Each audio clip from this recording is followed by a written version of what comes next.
Chapter 883. If he hadn't become the celestial Varch, how Tion's cultivation speed wouldn't have been so fast, and his foundation wouldn't have been so deep.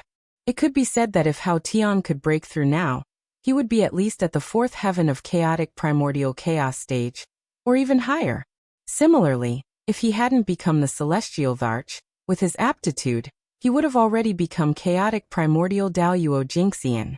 He wouldn't be stuck at half-step chaotic primordial chaos stage like he was now. Only Hao Tian himself knew the pros and cons of this. However, Hao Tian wasn't conflicted about the 4 emperors becoming 6 emperors. Instead, he was happy to see it happen. Because of the drop in his status, he saw hope for a breakthrough. He estimated that after a few 100,000 years, Hao Tian would be able to break through. Among the 6 emperors, apart from the Earth Empress, Hao Tian was the only one who hadn't broken through to chaotic primordial Daoyuo Jingxian. There was no reason why others could break through but he couldn't. As one of the 6 emperors, no one was weaker than the other. Feng Zichen smiled but didn't say anything. Sigh, the children are all grown up and have their own thoughts. They can't be controlled by others anymore.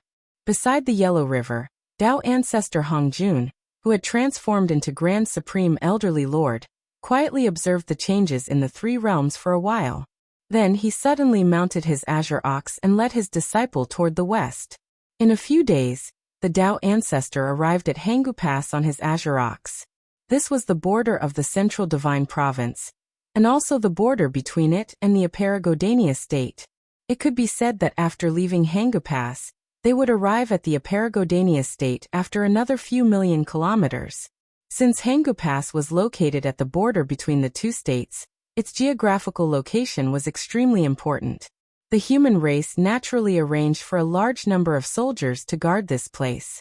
The soldiers here were all elites of the human race. They all came from the human emperor city, and were the descendants of nobles and marquises. Hangu Pass guard, Ishi, was even from the imperial family. In the past few days, Ishi felt his brows twitch, as if something good had happened to him. However, no matter how he calculated, he still couldn't find the source of the good news. For this reason, he didn't hesitate to consult the Xiantian Taoist priests who were stationed at the border. Unfortunately, even the Dao Venerate was unable to divine anything out of it. There were even people who laughed and said that Ishi was dreaming of what he thought of during the day. He was so obsessed with obtaining opportunities that he had become obsessed with them. Ishi naturally didn't pay any attention to this. How could a cultivator's sudden impulse be an illusion? Something good must be happening to him. As for why the Taoist priests couldn't figure it out, wasn't it obvious? Either that, or the Dao Venerate couldn't calculate it because the opportunity was too great, or the opportunity was too vague for the Taoist priests to see clearly. If it was the latter, it wouldn't be a big deal. But if it was the former, just thinking about it made him excited. An opportunity that even the Xiantian Taoist priests could not calculate was definitely beyond the level of the Taoist priests. This was the real big opportunity. Ishi didn't have to wait for long. Soon Dao ancestor Hongjun arrived on his azure cow. On this day, Ishi raised his head and gazed into the distance. He saw a vast expanse of purple mist surging toward him. Immediately afterward, he saw a Daoist riding on an azure cow. With a Dao child leading the way, the Daoist was making his way toward Hangu Pass. Wherever the Dao ancestor passed, the ground would be filled with dense mist. The fragrance was strong and filled with red clouds.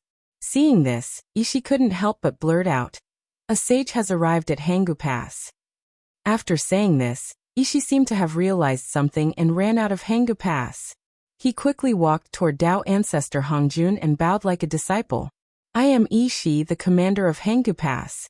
A few days ago, I observed the sky and saw purple clouds gathering in the east. I knew a sage had arrived and have been waiting for a long time. Please come to my cold room for a chat. I would like to hear your teachings." Hearing this, the Dao ancestor shook his head. Poor Wei has been guarding the human tribe's treasury for many years, and has already repaid her karma with the human emperor. She doesn't want to have anything to do with the human tribe, and only wants to leave the Central God Province as soon as possible. After saying this, the Dao ancestor ignored Ishi's protests and kicked the azure cow lightly, urging it to hurry forward. It had to be said that this azure cow was the mount of the Real Grand Supreme Elderly Lord. When Tao ancestor Hongjun descended into the mortal world, he brought it with him. Ishi waited for several days and finally saw a sage. How could he let the Tao ancestor leave so easily? He hurriedly grabbed onto the azure cow and begged him not to let the Tao ancestor leave. However, the Tao ancestor was determined to leave. No matter how Ishi begged, it was useless. In reality, it wasn't that the Tao ancestor was determined to leave. If the Tao ancestor was determined to leave, even the generals of Hangu Pass and all of the soldiers combined wouldn't be able to stop him, let alone Ishi. The Tao ancestor was probably doing this to test Ishi and let him know that Tao was not to be imparted easily. That's right, it was him. How did Ishi gain the favor of Tao ancestor Hongjun? Was it because of his exceptional aptitude, or because of his overwhelming fortune? It was neither.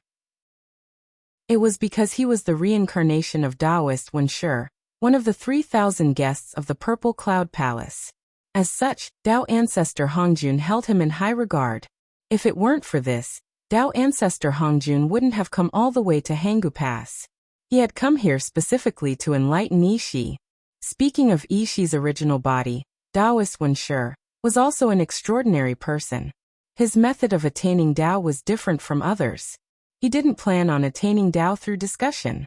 Instead, he planned on forcibly breaking through to Chaos Daoyuo Jingxian.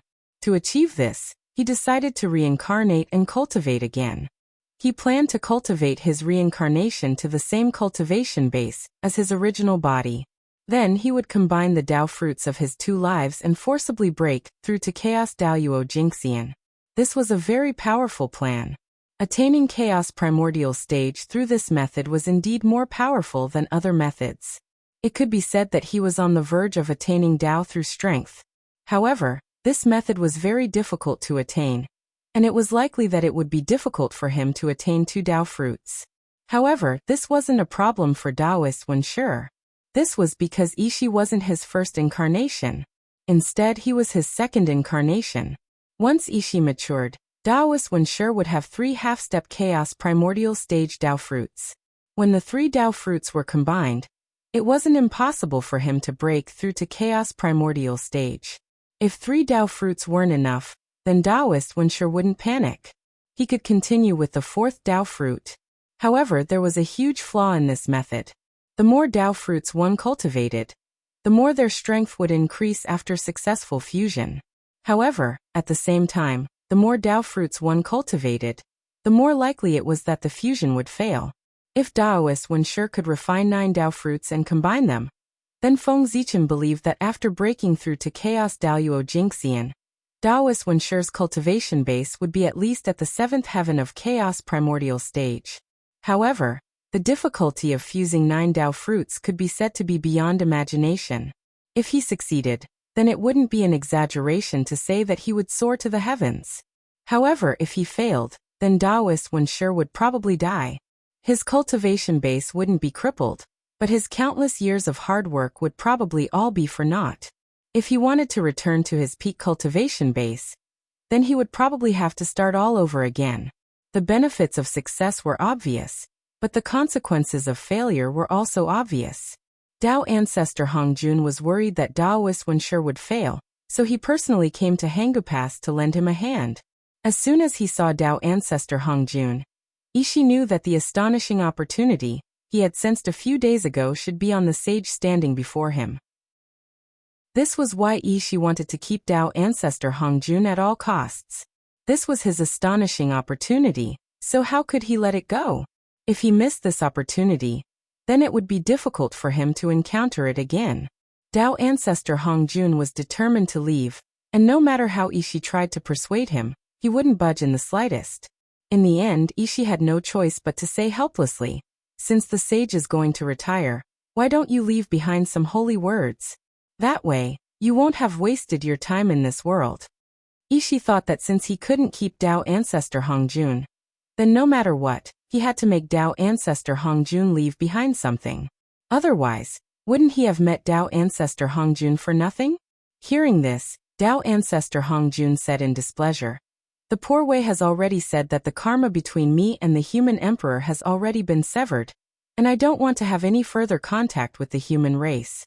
How can I leave behind a Tao scripture to create karma? Hearing this, Ishi opened his mouth, but he didn't know what to say.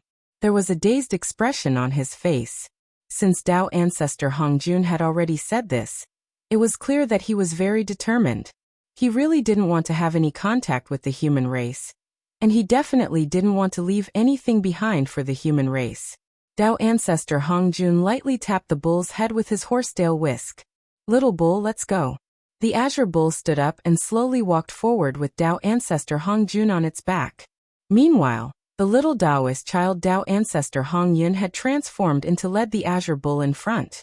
This time, Ishi couldn't say anything to stop Tao ancestor Hongjun from leaving. He could only stare blankly at Tao ancestor Hongjun's departure. Tao ancestor Hongjun had the human emperor's medallion in his hand. If he wanted to leave seclusion, the soldiers guarding the pass didn't dare to stop him, and could only allow him to leave. However, just as Tao ancestor Hongjun was about to leave Hangu Pass, a thought suddenly flashed through Ishi's mind. He knew how to stop Tao ancestor Hongjun. Ishi quickly caught up to Tao ancestor Hongjun and yelled, "Stop, Tao ancestor Hongjun. You've only severed your karma with His Majesty, but you haven't severed your karma with the human race. You've been with the human race for so many years. How have you severed your ties with the human race? This is karma, this is the connection. If you really want to sever your ties with the human race, you'll have to sever your ties with the human race." Hence, Ishi is begging Tao ancestor to write a Tao scripture for future generations to comprehend and sever your ties with the human race. Tao ancestor Hongjun was just about to leave seclusion, and he couldn't help but stop in his tracks upon hearing this. He turned around and scolded Ishi with a smile. "What do you know, you sly bastard? Poor Wei has been with the human race for so many years. Even though her food and clothing have all been taken care of by the human race, Poor Wei has also helped the human race nurture countless prodigies, and even nurtured a Khanate Taoist priest for the human race. If that's the case, then it's the human race that owes Poor Wei. What's the big deal about eating and drinking from the human race? How can they compare to the Khanate Taoist priest? Poor Wei has lost a lot of money. But I haven't seen the human emperor pluck a few world fruits for the Poor Wei to taste." Tao ancestor Hongjun sure was overthinking things. The world fruits were the fruits of the world tree, and they were extremely precious. They could be said to be true Khanate Tao fruits, and eating one would immediately allow one to reach the Khanate Taoist priest level. With Feng Zichen's stingy personality, he couldn't even bear to eat one himself, so why would he give it to the Tao ancestor? He was overthinking things. The world fruits were the foundation of the human race. If the human race were to decline one day, just like the liches and demons, and all of the Khanate Taoist priests perished in battle, the world fruits would be the final hope of the human race. They could nurture new Khanate Taoist priests for the human race in the shortest amount of time, so the human race wouldn't become a speck of dust in the annals of history. Even heaven and earth would decay one day, so who would dare to say that the human race would never decline? Feng Zichen had sealed the world fruits away as part of the foundation of the human race in order to prepare for a rainy day. Ishi had thought that he had come up with a good excuse, but he was instantly rendered speechless by Tao ancestor Hongjun's words. He was even a little embarrassed, feeling like he was being too greedy. The holy sage had already given the human race so much, but he was still greedy and wanted the holy sage to give him more. "Ishi, aren't you ashamed? How could you be so greedy?" Ishi was blaming himself endlessly in his heart. But at this moment, Tao ancestor Hongjuan's attitude suddenly changed. He said helplessly, forget it. You are so sincere. If I don't leave anything behind, it will seem that I am stingy when the human emperor hears about it. Seeing as that's the case, Poor Wei will leave behind a Tao scripture for the human race. Listen carefully, Poor Wei will only read it once, and it's up to you how much you can remember." At this moment, the human Taoist priests who had been secretly observing the situation heard this and immediately pulled out the sky surveying mirror that the human emperor had left behind at Hangu Pass. These human Taoist priests had already recognized Tao ancestor Hongjun as soon as he arrived at Hangu Pass. The white-bearded Taoist on the azure ox was none other than Lord Lao Zi. Knowing that the holy sage was here, These human Taoist priests wanted to pay their respects. However, the Tao ancestor wasn't here for them, so he naturally didn't want to see them. Thus, when the Tao ancestor arrived at Hanggu Pass, these human Taoist priests suddenly couldn't move. Seeing this, the human Taoist priests naturally understood that the holy sage didn't want to see them. Since that was the case, they didn't force the issue and stayed at Hanggu Pass to watch the show. However, seeing that the holy sage was about to impart a Tao scripture, they couldn't continue to watch the show. They immediately activated the sky surveying mirror and connected it to the other sky surveying mirrors. They didn't do this for any other reason than to broadcast the situation here clearly through the sky surveying mirror, so that the humans in other places could also hear the Tao ancestors' Tao. The Tao ancestors' Tao lecture was an opportunity that couldn't be missed. Perfect. Opportunities were always given to those who were prepared. Not long after, the Tao ancestors' ethereal voice sounded between heaven and earth. Tao can be spoken, but it is not an ordinary Tao. Name can be named, but it is not an ordinary name. Nothingness is the beginning of heaven and earth. Being is the mother of all things. Therefore, nothingness is often used to observe its mysteries. Being is often used to observe its mysteries. These two come from the same origin, but have different names. They are both called mysteries. Mysteries within mysteries, the door to all mysteries. Everyone in the world knows that beauty is beautiful, and it is evil. Everyone knows that good is good, and it is not good. Being and nothingness engenders each other, and it is difficult and easy to form each other. Length and length match each other. High and low match each other, and the sounds match each other. The entire Tao Te Ching was only 5,000 words. Soon the Tao ancestor finished reciting it. After the Tao ancestor finished reciting the Tao Te Ching, he didn't hesitate and left. P.S. I wonder if I can get 2,000 monthly votes this month. Chapter 884. However, everyone could see Tao ancestor Hong Jun glance at the sky patrolling treasure mirror as he left. At the same time, his lips twitched slightly. It was clear that the sky patrolling treasure mirror was unable to escape Tao ancestor Hong Jun's detection. This time, the Tao ancestor had been taken advantage of by the human race. Even though it was only a wisp of the Tao ancestor's projection, it was still extremely profound, and could be considered the voice of the heavenly Tao. Everyone fell into a trance upon hearing this, and entered a state of Tao enlightenment. However, there was one exception, and that was Yi. Not long after he entered a trance of Tao enlightenment, he suddenly came to his senses, feeling as if he had missed out on some great opportunity. Yi immediately came to his senses, and saw the Tao ancestor riding off into the distance. Then, as if he had been enlightened, Yi suddenly turned toward the direction of the human emperor city, and bowed respectfully. He then pulled out the guardian token, and raised it with both hands before carefully placing it on the ground. Yi has already repaid the favor of the human race. Now I only wish to stay with my teacher throughout the 3 realms. This guardian token of Hanggu Pass will now be returned to the human race. After saying this, Yi bowed respectfully toward the direction of the human emperor city again. After this bow, Yi no longer had anything to do with the human race. After getting up, he left Hanggu Pass without hesitation and chased after Tao ancestor Hong Jun. Teacher, please wait for your disciple. Within the human emperor city, Feng Zichen couldn't help but chuckle upon seeing this. Haha, the Tao ancestor really isn't willing to take a loss. He won't let the human race take advantage of him at all.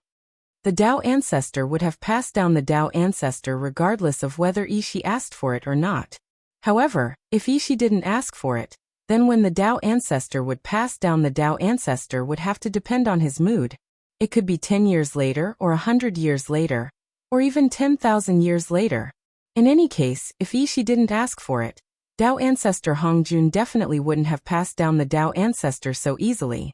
However, Yi did ask for it, and Tao ancestor Hong Jun passed down the Tao ancestor.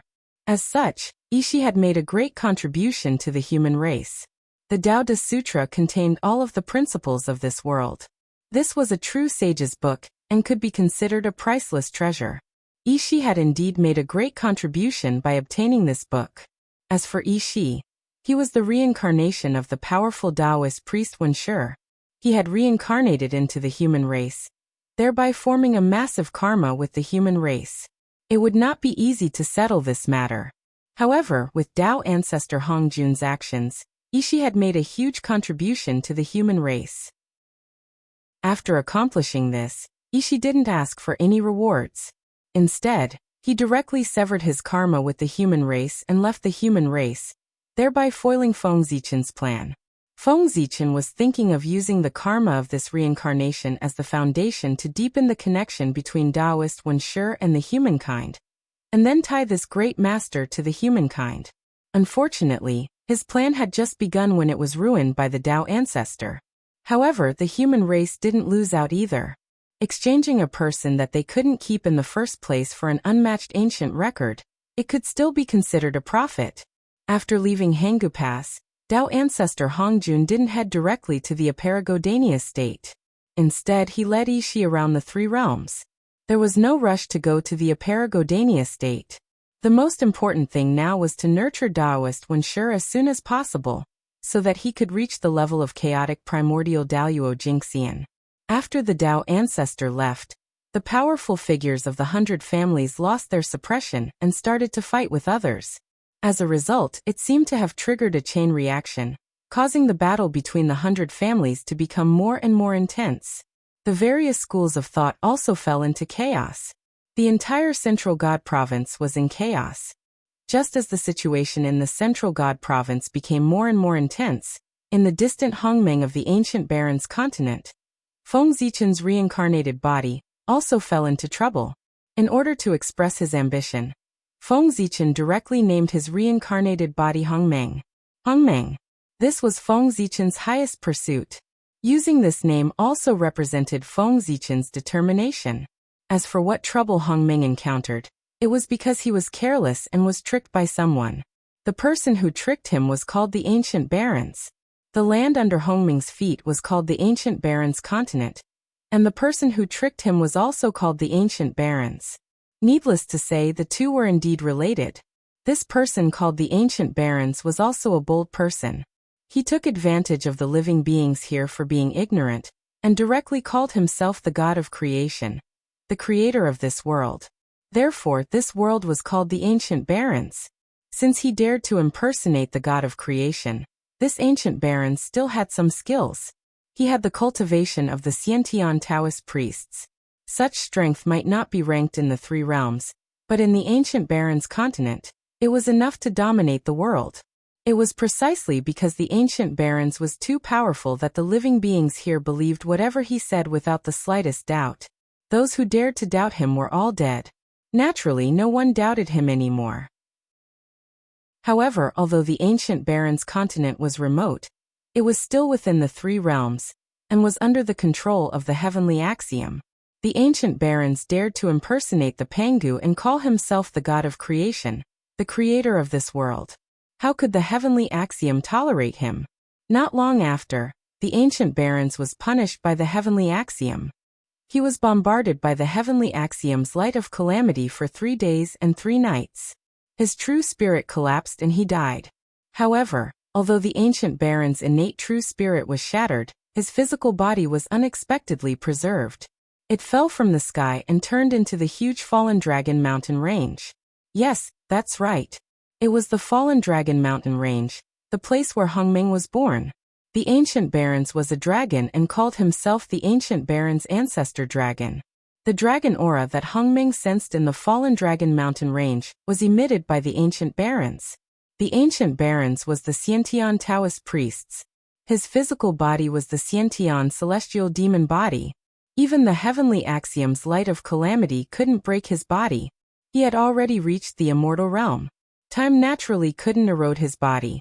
After the Ancient Barons died, his body turned into the Fallen Dragon mountain range. This was a secret among secrets in the Ancient Barons' mainland. Few people in the world knew about it, let alone Hongmeng. He had just arrived here. How could he know such a secret? He only knew that there was a treasure under the Fallen Dragon mountain range. It was a Taoist priest's level dragon corpse. If he could refine it, he would definitely be one step closer to the Xiantian Taoist priest's level. Therefore, Hongmeng, whose strength had reached the half-step Taoist priest's level, rushed to the underground of the fallen dragon mountain range excitedly. He wanted to dig out the Taoist priest's level dragon corpse. However, he didn't expect that after Hongmeng arrived at the underground, what awaited him wasn't a cold corpse, but a chaos demon god that was about to be resurrected. Amazing! The Ancient Barons was the incarnation of the Ancient Barons, one of the 3,000 chaos demon gods. No wonder he had the guts to impersonate Pangu. He even wanted to kill Pangu, let alone impersonate Pangu. The Ancient Barons was about to be resurrected. What he lacked the most was high-quality power.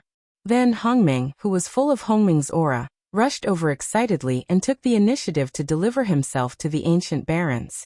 Since he had taken the initiative to deliver himself to the Ancient Barons wouldn't hesitate.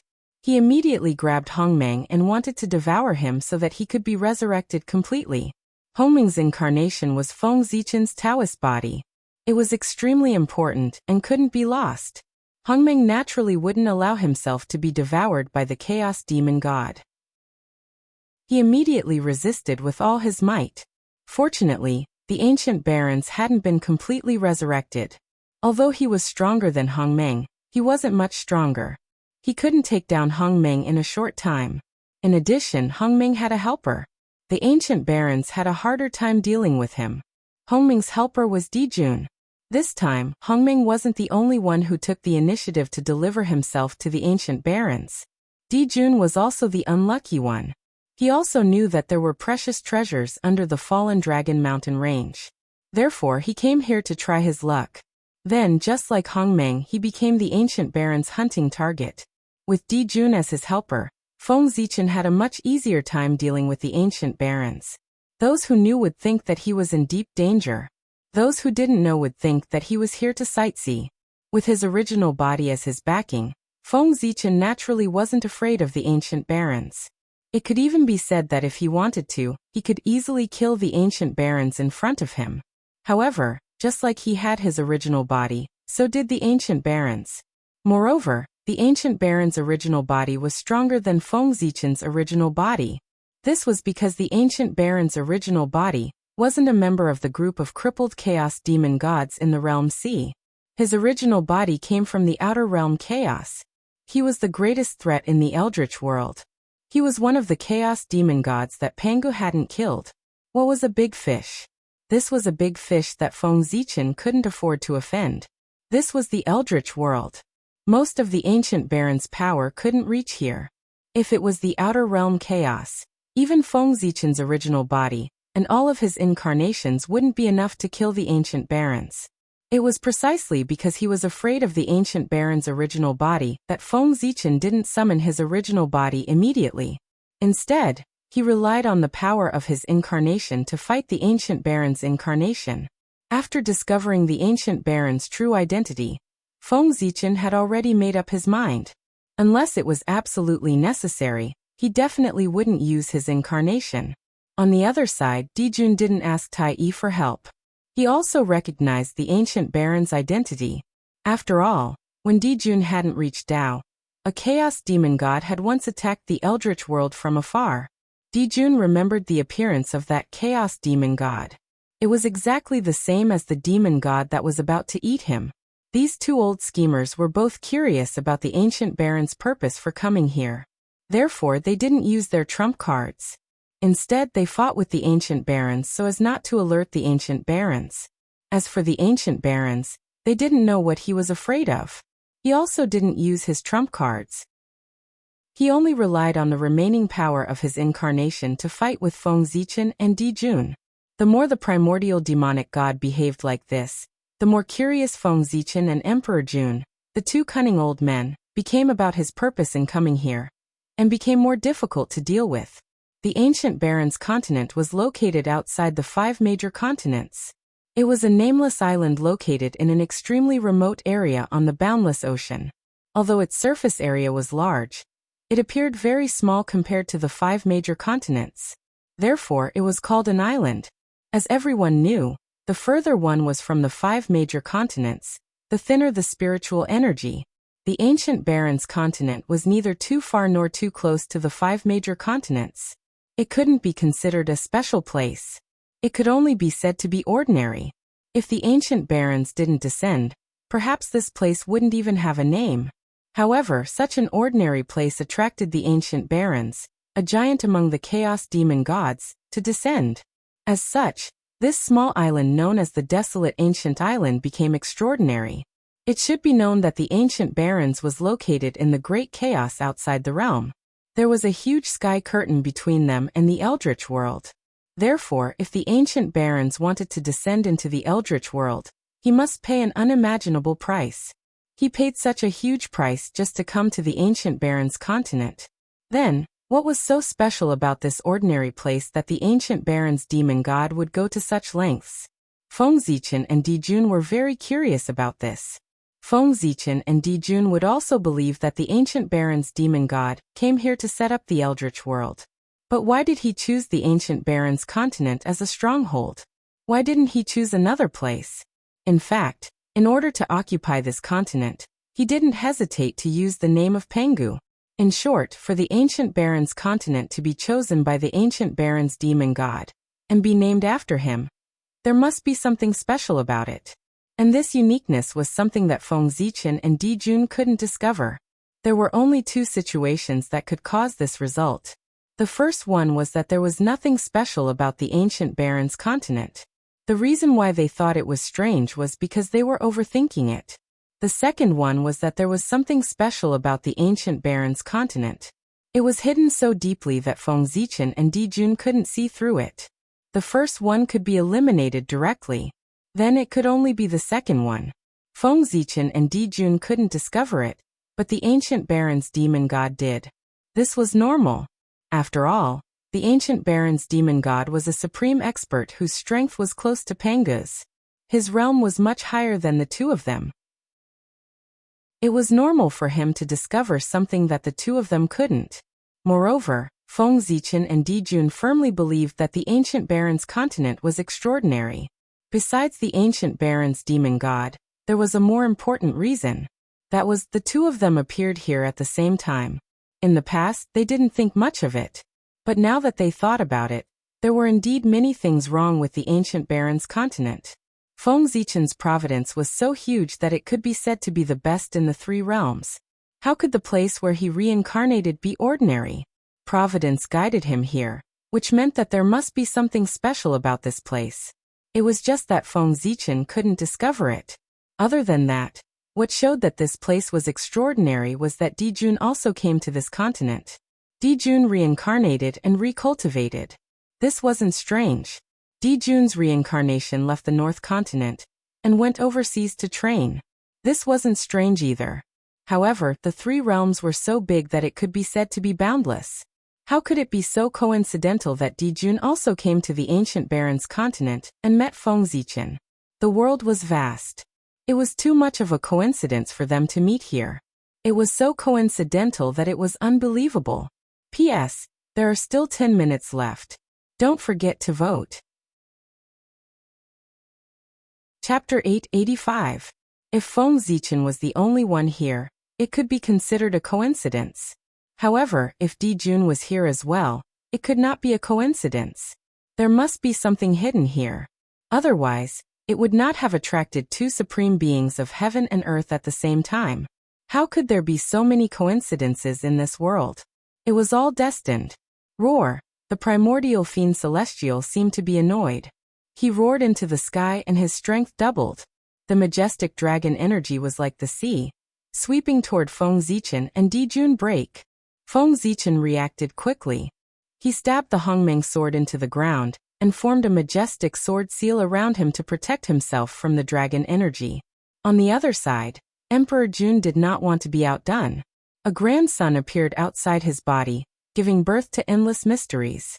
It was as if it could withstand all kinds of attacks and resist the surging dragon chi. Feng Zichen and Dijun were like two nails in the mighty dragon energy. They were nailed to the ground, and no matter how the dragon energy washed over them, they could not be shaken at all. Die. Unfortunately, good things did not last long. The primordial fiend celestial's corpse suddenly moved. He waved his huge dragon wings and flapped them toward Feng Zichen and Dijun danger.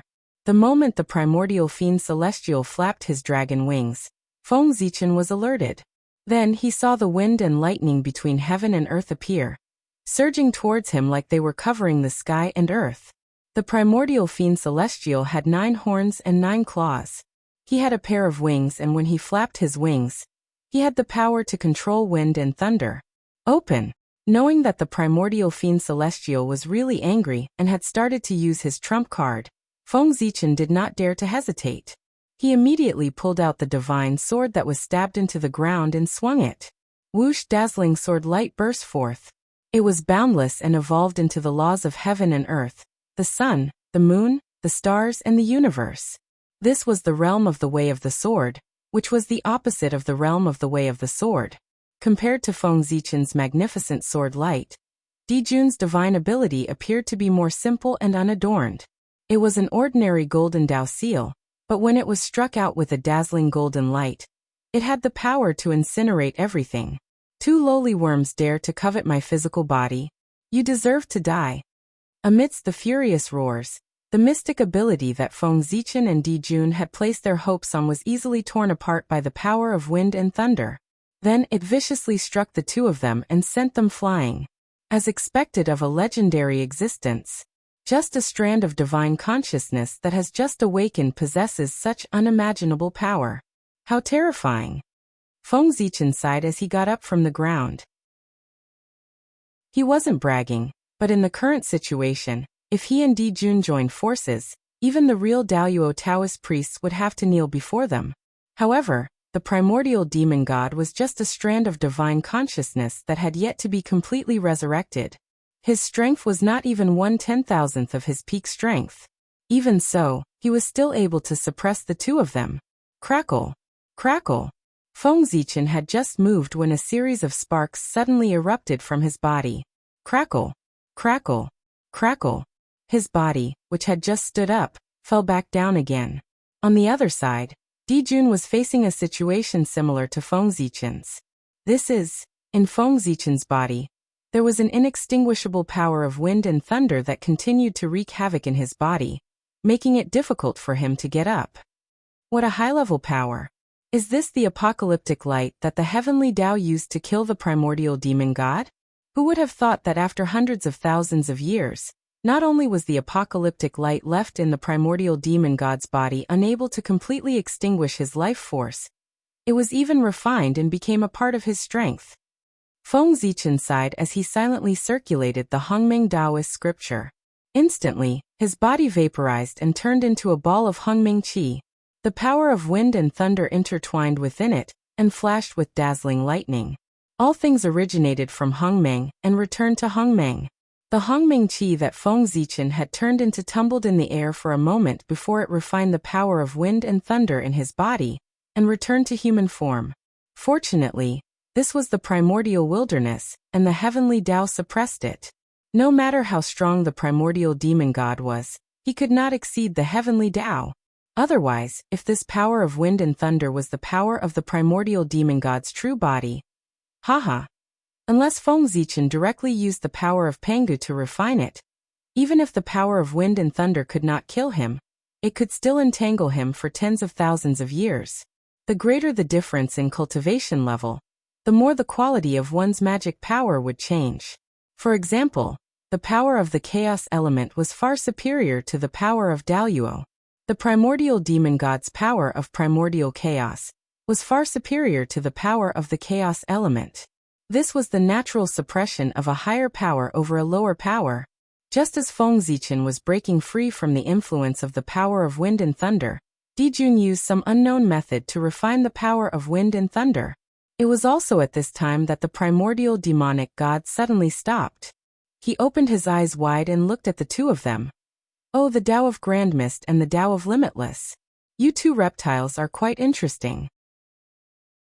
The moment the primordial demon god said this, Feng Zichen and Dijun's eyes flashed as they looked at each other with indescribable expressions. The Tao of Hongmeng was naturally referring to Feng Zichen. The Tao of Wuji was referring to Dijun. What was Wuji? It was chaos. Before all things were born, they were in a state of chaos. This state of chaos was called Wuji. Looking at Dijun, Feng Zichen's face remained expressionless, but his heart was filled with shock. As expected of the primordial chaos first celestial emperor, his talent was indeed terrifying. He had managed to break free from the influence of the innate Taiyang Dao without anyone noticing. With the Taiyang Dao, he had transcended it and embarked on the Dao of Taiyang Limitless Sunday. This meant that Dijun was no longer affected by the Taiyang star. He had truly transcended the heavens and earth and found his own path. At this moment, the primordial demon god's voice boomed again. However, it is also because of your extraordinary abilities that I am able to completely revive myself after eating you. As he spoke, the primordial demon god opened his mouth and sucked, intending to swallow Feng Zichen and Dijun into his stomach. In response, the two of them naturally resisted with all their might. Even though they were confident that they would not die after entering the primordial demon god's stomach, they still did so. After all, their identities were different now. If news of them being swallowed into someone else's stomach were to spread, the two of them would not be able to show their faces anymore. Furthermore, how dirty would it be to be swallowed into someone else's stomach? Brother, I don't believe that you came here unprepared. Since we're already at this juncture, there's no need to hold back anymore. Use whatever you have to use. Feng Zichen shouted at Dijun as he resisted the suction force. In response, Dijun also shouted, Brother, I don't believe that you came here unprepared either. Since that's the case, why don't you show it to the poor Wei and let her see what you're capable of? P.S. Starting to wrap up and fill in the holes. It's a little hard to write. Chapter 886. Both of them were top crafty old foxes in the untainted land. Both of them had the idea of whoring each other for free. It was even harder for them to work together than for Hong Yun to become a sage. Feng Zichen was not surprised by Dijun's answer. Given their relationship, it was normal for them to refuse. If Dijun had agreed, Feng Zichen would have felt that there was something wrong. Therefore, Feng Zichen smiled and continued to propose. Since you want to see my skills, I'll show you. However, I'm also very curious about your skills. Why don't you reveal your trump card with me so that I can see it? Hearing this, Dijun's eyes flickered for a moment, and he replied, Since it's your request, how can I, the poor Wei, refuse? Seeing that Dijun agreed, Feng Zichen nodded and said, Okay, since you agree, let's attack together when I count to 3. Dijun nodded, Sure. Hearing this, Feng Zichen counted directly. 1, 2, 3. The moment he counted to 3, Feng Zichen suddenly moved. His figure quickly moved backward, with the idea of leaving Dijun here to cover his retreat. However, although Feng Zichen was fast, Dijun was not slow either. He actually had the same idea as Feng Zichen. When Feng Zichen moved backward, he also moved backward quickly. Bastard! You actually want to trick me. Looking at the retreating figure, both of them cursed in their hearts at the same time. But the next moment, they smiled and said to each other at the same time, Fellow Taoist, your skills are really brilliant. I really admire you. The two crafty old foxes were laughing on the surface, but cursing in their hearts. They did not feel guilty at all for tricking each other, only endless pity. Why didn't the other party fall for their trick? Want to run? Come back. Seeing that the two of them were trying to escape, the primordial demonic god flew into a rage. Stretching out 2 gigantic claws, he swiped at the two of them. Retreat! Abruptly stopping, Feng Zichen channeled all the arcane energy in his body and unleashed the reversal of Yin and Yang, one of the 36 Heaven Dipper Supreme Abhijnas, towards the primordial fiend celestial. The so-called reversal of Yin and Yang, when performed by Feng Zichen, could reverse everything. Whether it was black and white, heaven and earth, life and death, everything would be reversed in his hands. The formless divine ability silently swept through the void and struck the primordial fiend celestial. In an instant, a shocking change occurred. The life aura of the primordial demon god began to surge rapidly. In the blink of an eye, it increased by several times. This was Feng Zichen's yin-yang reversal grand art, reversing the life and death of the primordial demonic gods. Once this art was used, the primordial demonic gods would return to life and vice versa. The dead became the living, and the living became the dead. Under the influence of this supernatural ability, The primordial demonic god's death aura was transforming into life aura, and his life aura was naturally increasing. However, Feng Zichen's body was just an incarnation, and his cultivation was only half a step away from the Taoist priests. His power was limited. As for the primordial demonic god, his strength was already at the level of the Khanate Taoist priests when he was alive. His strength was much higher than Feng Zichen's. How could he resurrect the primordial demonic god at the level of the Taoist priests with the power of an incarnation? Therefore, Feng Zichen's magic power was quickly depleted, and he could no longer maintain the yin-yang reversal grand art. The moment the divine ability failed, the backlash came. The primordial demonic god's life aura fell at an even faster rate than before. In the blink of an eye, it fell to an even lower level than before. A light divine ability was enough to severely injure the primordial demonic god, and his strength was greatly reduced. At the same time, Dijun's divine ability also came. Similar to Feng Zichen's choice, Dijun's divine ability was also one of the 36 Big Dipper divine abilities. However, it wasn't the yin-yang reversal grand art. Instead, it was the flower blooming instant. The flower blooming instant was used by Dijun, and this divine ability displayed an unimaginable power. As the flower bloomed and fell, it took away the vitality of all living things. Silently, beautiful lotus flowers began to grow on the primordial demon god's body. As the lotus flowers bloomed, the life aura on his body began to weaken. "You're asking for it, reptile." After being injured by the two reptiles in his eyes, the primordial demonic god gradually lost control of his emotions. Monstrous anger rose from his body and completely materialized. It turned into a pitch-black flame that burned fiercely toward the two of them. Return of wind and fire. Almost at the same time, Dijun and Feng Zichen used the same divine ability. One of the 36 Big Dipper divine abilities, Return of Wind and Fire, could return all divine abilities and spells. With the combination of the two, the power of the divine ability suddenly increased dramatically. The flames of anger came quickly and also retreated quickly, burning toward the primordial demonic god. It was also at this time that Feng Zichen and Dijun stepped forward at the same time, and used their strongest divine abilities to attack the primordial demonic god. Heart and sword as one, intent and heaven and earth as one.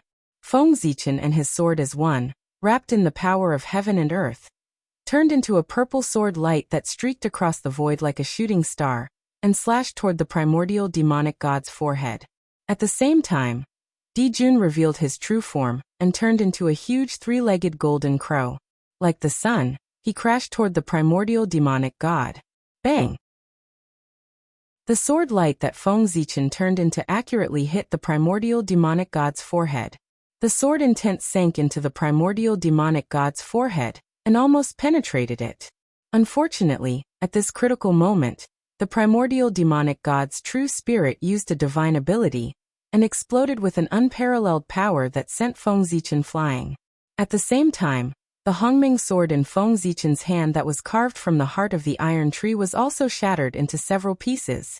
When Feng Zichen first came to the ancient Baron's continent, he used an iron tree to refine his body. Later on, as his cultivation grew stronger day by day, he accidentally broke the iron tree. Perhaps because he felt that the iron tree was fated with him.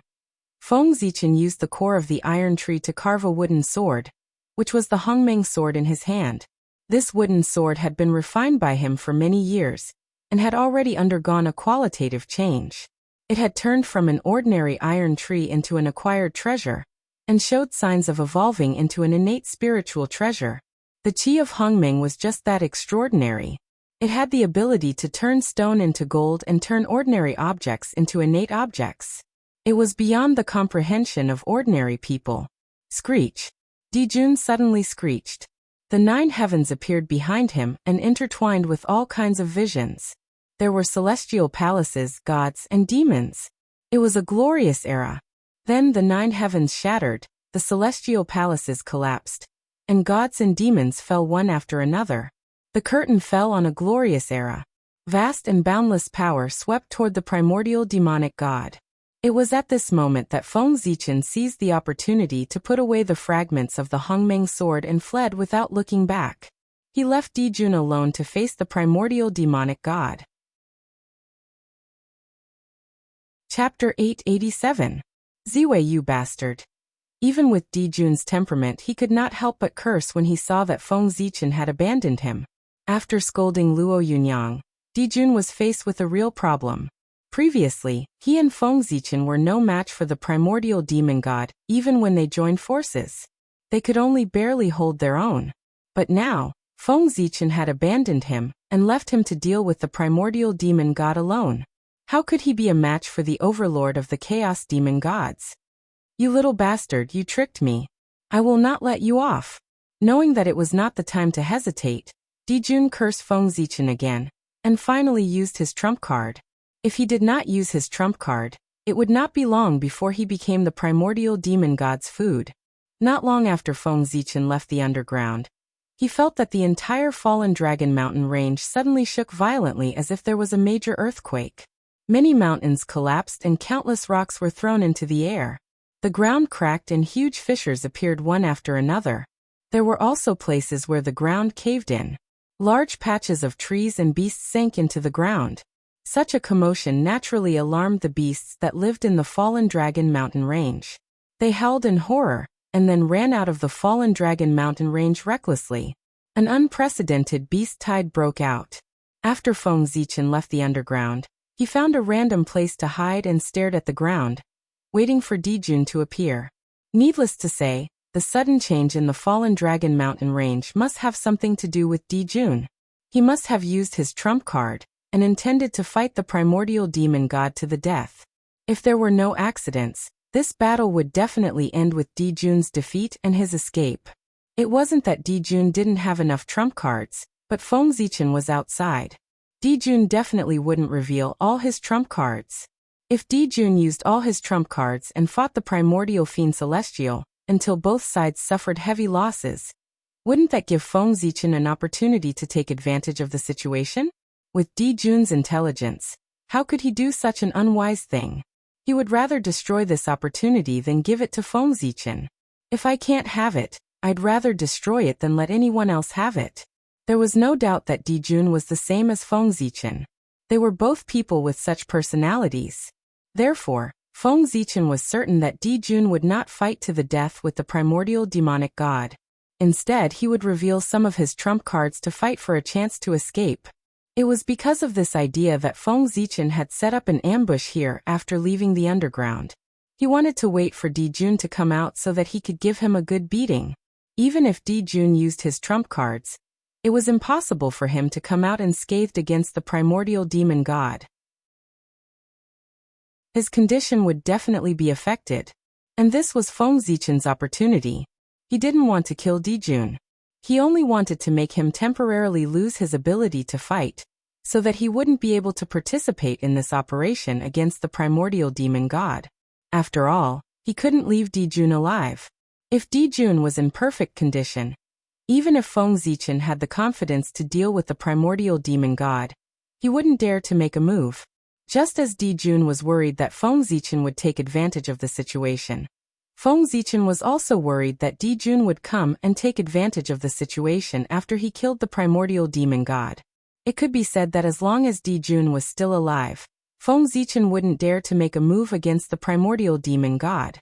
Therefore, Feng Zichen decided to take advantage of this rare opportunity to cripple Dijun. Feng Zichen didn't have to wait for long. After a violent tremor, a small part of the Fallen Dragon mountain range suddenly collapsed. And amidst the rubble, a great sun slowly rose and flew into the distance. Seeing this, Feng Zichen moved. A wisp of Hongmeng energy rushed out of his body and turned into an avatar that chased after the great sun. Meanwhile, Feng Zichen's original body remained motionless. He focused his attention to the extreme, paying close attention to the surroundings, looking for any signs of movement. At a certain moment, Feng Zichen suddenly moved and pounced into the distance. Found you. The moment he finished speaking, Feng Zichen used his body as a sword and slashed at a spot in the void. And there was an extremely small ray of light. Rumble. The sword chi exploded, shattering the surrounding void. The ray of light was affected and revealed its true body. It was Dijun. Just as Feng Zichen had guessed, Dijun was clearly not in good condition. Blood was flowing from the corner of his mouth, and his aura was much weaker. It was difficult to compare him to his peak state. Kill. Before Feng Zichen could make a move, Di Jun, who was not in good condition, had already charged forward. The great sun limitless path appeared on his body and pulled everything around him into the limitless state, turning it into a mass of chaotic matter. Feng Zichen, on the other hand, was operating the Hongmeng path with all his strength, returning everything to Hongmeng. Even the chaotic and limitless matter could not escape the assimilation of Hongmeng, and gradually became a part of Hongmeng's qi. The battle lasted for about the time it took for an incense stick to burn. In the end, Di Jun's great sun limitless path was no match for Feng Zichen's path of Hongmeng. His body was torn apart, and turned into innate qi that dissipated. Haha! Brother Ziwei, you fell into my trap. Before he died, Di Jun laughed loudly. This body was actually his incarnation. The great sun that had just escaped was his true body. Di Jun knew that after Feng Zichen left, he would definitely ambush him outside. There was no reason for it. If it were him, he would have done the same. Therefore, he knew that he could not leave the underground and return to the surface without any precautions. Otherwise, what awaited him would be Feng Zichen's thunderous attack. However, Di Jun thought about it for a long time, and could not come up with a good idea. In the end, he decided to take a risk. He would leave with his true body disguised as his incarnation. And his incarnation would leave after his true body to mislead Feng Zichen. Di Jun originally had an attitude of giving it a try. He did not expect that Feng Zichen would really fall into his trap, and only send an incarnation to deal with his true body. In this round, Di Jun's skills were better. However, was the outcome really so? Seeing Di Jun's incarnation dissipate smugly, Feng Zichen could not help but shake his head and sigh. Sigh, what's fake is real, and what's real is fake. Brother Di Jun, you really have good methods. You actually deceived me. However, my incarnation's combat power is no different from my true body's. My incarnation is equivalent to another me. The Grand Pure One had the Three Pure Ones technique, and could create 3 incarnations with the same combat power as him. This mystical ability could be said to be extremely heaven-defying. There were many cultivation techniques that could create incarnations in the primordial world. Basically, every great divine ability expert knew one. However, it was very rare for an incarnation like the Grand Pure One to have the same combat strength as his main body, let alone 3 at once. It was basically the only one in the primordial world. No one knew how the Grand Pure One came up with it. Feng Zichen had been coveting this mystical ability for a long time. Therefore, he had deduced for many years and developed such a mystical ability. However, although Feng Zichen's mystical ability could also create an incarnation with the same combat power as his true body, the number of incarnations he could create was 1 less than the Grand Pure One's 3 Pure Ones. The other party could create 3, but he could only create 2. There were 2 states of Hongmeng's qi. One was the state of Hongmeng, the beginning of everything. The other was the state of giving birth to everything and being everywhere. Based on these 2 changes, Feng Zichen created 2 incarnations with the same combat power as his true body. And the clones he had sent out were these 2. So what if he fell for it? Di Jun still could not escape from his grasp. It was also because Di Jun had fallen for too long. The times had changed several times and he could not keep up with the times. The world was regressing, but those with great mystical abilities were constantly improving. The mystical abilities had become much more mysterious than during the Lich Demon era. Di Jun did not understand the situation, so it was normal for him to be defeated by Feng Zichen. Outside the Fall Mountains, Emperor Jun looked at Feng Zichen, who was besieging him in disbelief. At this moment, Feng Zichen's strength was 30% stronger than when he faced the primordial fiend Celestial. This meant that he did not use his full strength at that time. Feng Zichen was cautious by nature and never revealed his full strength in front of others. He would always keep a trump card for emergencies. Those who had seen Feng Zichen's full strength were all dead. When he fought with the primordial fiend Celestial, Di Jun was beside him. How could Feng Zichen use his full strength? At this moment, in order to deal with Di Jun, he used his full strength. Feng Zichen, who used his full strength, was stronger than Di Jun. Not to mention, there were two Fengzichen. In addition, Dijun was not in a good state. Naturally, he was beaten back and fell into a disadvantage. Soon, Dijun was seriously injured by the two Fengzichen. It was also at this moment that Fengzichen's original body rushed over after dealing with Dijun's incarnation. "Brother Dijun, I'm here to send you on your way," Fengzichen shouted from afar. Dijun could not defeat one Fengzichen, let alone three Fengzichen. If they really fought, Dijun felt that Shiha was already waving at him. "Ziwei, you're ruthless." "Poor Wei lost this round, but don't be too proud. It's a small world, and we'll regret it someday. Poor Wei will not lose the next round." Dijun was also a decisive person. Seeing that the situation was not good for him, he did not hesitate and directly killed himself and gave up on this body. This body was, of course, not Dijun's original body. It was the reincarnation that he had high hopes for. Although it was a pity to give it up now, after all, it was not easy to cultivate to the level of the half-step Taoist priests. But if he gave it up now, he could protect his innate true spirit and would not fall into the hands of Fengzichen. In this way, it was not too much of a pity. After all, it was just an incarnation. Even if it was a reincarnation, it was not as important as his own innate true spirit. Good fellow, this Dijun is also a ruthless person. Fengzichen couldn't help but click his tongue as he looked at Dijun's incarnation that was transforming into the Tao in front of him and returning to the world. What was decisive? This was it. In order not to leave anything behind for Fengzichen, Dijun chose to transform into the Tao and return to the world. In this way, all of his things returned to the world, leaving nothing behind for Fengzichen. However, Fengzichen did not care about Dijun's things. What he cared about was Dijun as a person. As long as Dijun left, everything would be fine. Fengzichen waited for a while. After confirming that Dijun had completely returned to the world, he carefully searched the ancient Baron's continent several times. He only felt relieved when he could not find any traces of Dijun. With Dijun gone, the following matters were much simpler. Fengzichen could also deal with the primordial demon god with peace of mind. With a flash, Fengzichen once again appeared outside the fallen dragon mountain range. However, this time he did not rashly go underground. Instead, with the fallen dragon mountain range as the center, he set up a peerless array that sealed the sky and locked the earth, cutting off all the spiritual energy and earth veins in the fallen dragon mountain range. As soon as the sealed sky and locked earth array was completed, the spiritual energy in the fallen dragon mountain range disappeared at a speed visible to the naked eye. The power of the earth veins was also constantly dispersing. Not only that, but the vitality contained in the fallen dragon mountain range was also rapidly fading.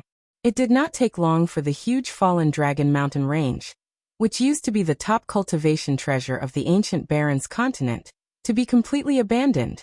It had become a dead end with no vitality and no spiritual energy. Fengzichen was taking drastic measures to deal with the situation. If the primordial demon god wanted to be resurrected, he would need a large amount of vitality. In particular, he had just fought a bloody battle with Dijun. The vitality that he had accumulated with great difficulty would definitely be consumed. At this time, he would need a large amount of vitality and spiritual energy to make up for his consumption. However, at this time, Fengzichen used the sealed sky and locked earth array to forcefully extinguish the spiritual energy and vitality of the fallen dragon mountain range, turning it into a dead end. As a result, the primordial demon god could not absorb any energy to make up for his consumption. He was also unable to gather vitality to revive himself. Without replenishment, the primordial demon god was bound to become weaker and weaker. At this time, there were only two paths in front of him. One was to silently wait for death, and the other was to rush out of the fallen dragon mountain range and fight with all his might. Of these two options, the first was certain death, and the other was a glimmer of hope. Everyone knew which one to choose.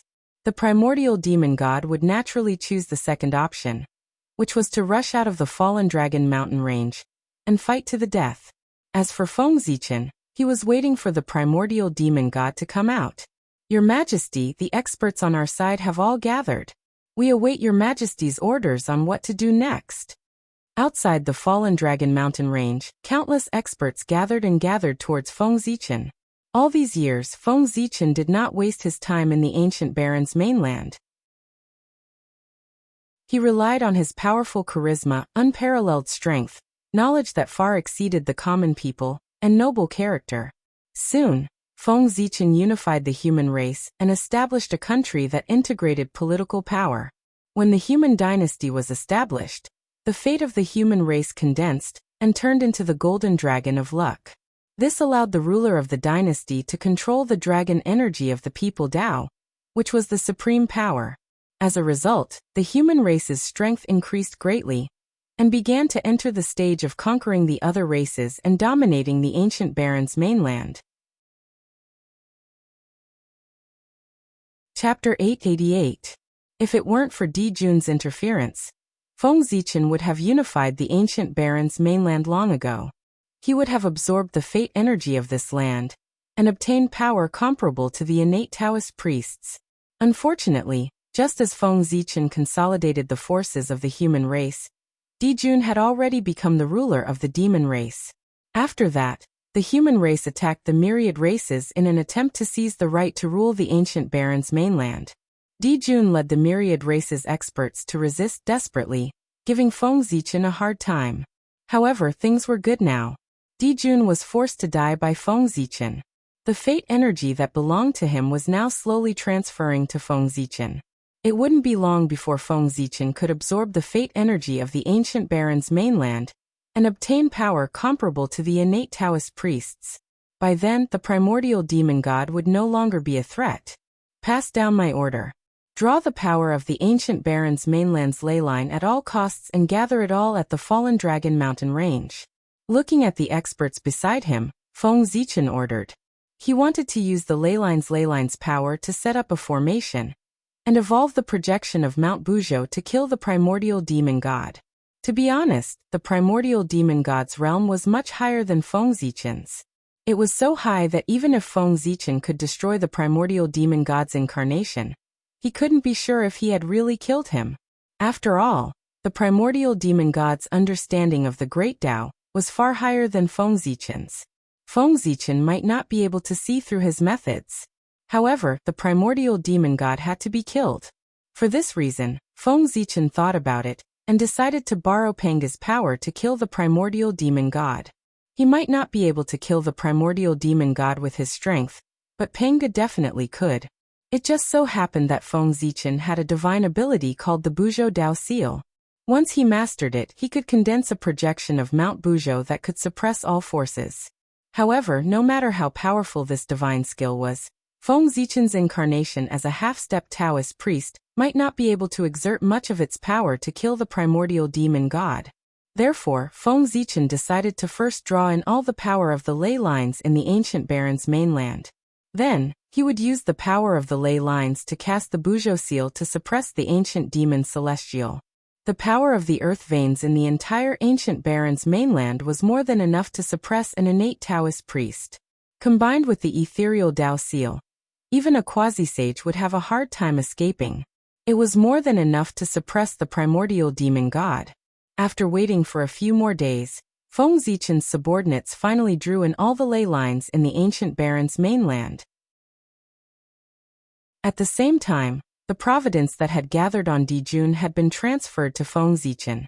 With the providence of the ancient baron's mainland, Feng Zichen's strength had increased tremendously. He had truly stepped into the realm of the innate Taoist priests and became a powerful figure. All of you can leave now. Feng Zichen was afraid that these experts would be affected by the battle between him and the primordial demon god if they continued to stay here. Therefore, he asked them to leave first. Then, Feng Zichen's body swayed and transformed into two incarnations. They stayed on the spot to draw in the ley lines and set up the array. His original body went underground again to try to hold the primordial demon god back. It would take time to integrate the ley lines. During this time, if the primordial demon god sensed that something was wrong and wanted to sneak away, Feng Zichen might not be able to stop him. Therefore, Feng Zichen was determined to go underground personally to hold the primordial demon god back and not let him leave. He wanted to buy time for his incarnations to integrate the ley lines. Boom. Feng Zichen had just arrived underground. Before he could do anything, the primordial demon god, who had been lurking for a long time, had already charged towards him. Lowly ant, how dare you provoke me again and again? You deserve to die. The moment the voice was heard, several powerful dragon auras turned into long whips and lashed towards Feng Zichen. Long whips? This superpower could no longer be described as simple. It could only be described as crude. However, such a crude superpower was extremely powerful. Even though Feng Zichen had the strength of the Taoist priests, he did not dare to take it head-on. Is this the strength of the overlord of the chaos demon gods? He's truly achieved the simplicity of the great Tao. It's clearly just an ordinary long whip, but it seems to contain thousands of variations. It feels more dangerous and powerful than any other superpower.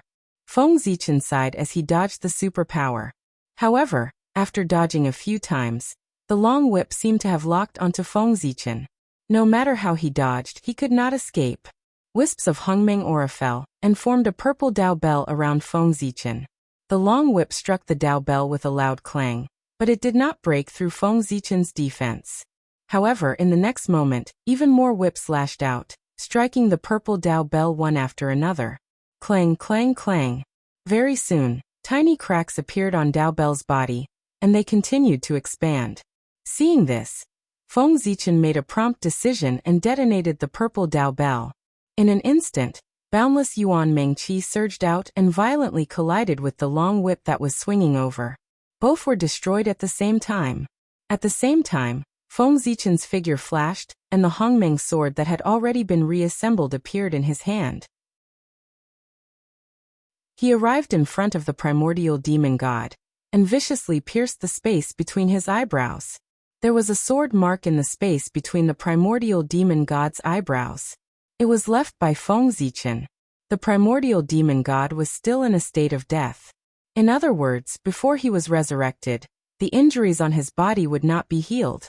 Therefore, the sword mark that Feng Zichen left on the primordial demon god's forehead would not heal in a short period of time. This was also the primordial demon god's weakness.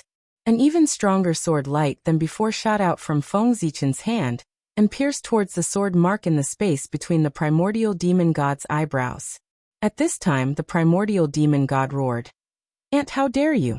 Feng Zichen's speed was so fast that the primordial demon god did not even have time to react before he appeared beside him. Or rather, the primordial demon god did not react on purpose, and allowed Feng Zichen to come to his side. The primordial fiend celestial didn't even try to dodge. He completely ignored the sword light, and allowed it to sink into his forehead before disappearing without a trace. Not good. Seeing this, Feng Zichen knew that something was wrong and hurriedly retreated. Unfortunately, it was too late. A faint light that seemed to merge with the void silently shot towards Feng Zichen. Recognizing that the faint light was the primordial demon god's remaining chaotic true spirit, Feng Zichen did not dare to be careless and quickly pushed his strength to the limit. Rumble. Boundless Hongmeng energy gushed out from Feng Zichen's body, and turned into a large purple bell that blocked in front of him. However, he did not expect that the wisp of dim light would shatter the primordial chaos Dao bell, with just a light collision. The next moment, the Hongmeng energy on Feng Zichen's body changed again, and turned into a purple vortex that emitted a powerful suction force. It was as if it wanted to assimilate everything and return the world to Hongmeng. This primordial demon god wants to possess me. At this time, Feng Zichen also realized that the primordial demon god wanted to possess him. Indeed, possessing Feng Zichen was the best choice for the primordial demon god. He had been injured by Di Jun and Feng Zichen, and more than half of the vitality that he had accumulated with great difficulty was destroyed by the two of them. Now the primordial demon god had been hit by Feng Zichen's sword, and his last remaining vitality had been completely destroyed. There was no hope for him to be resurrected.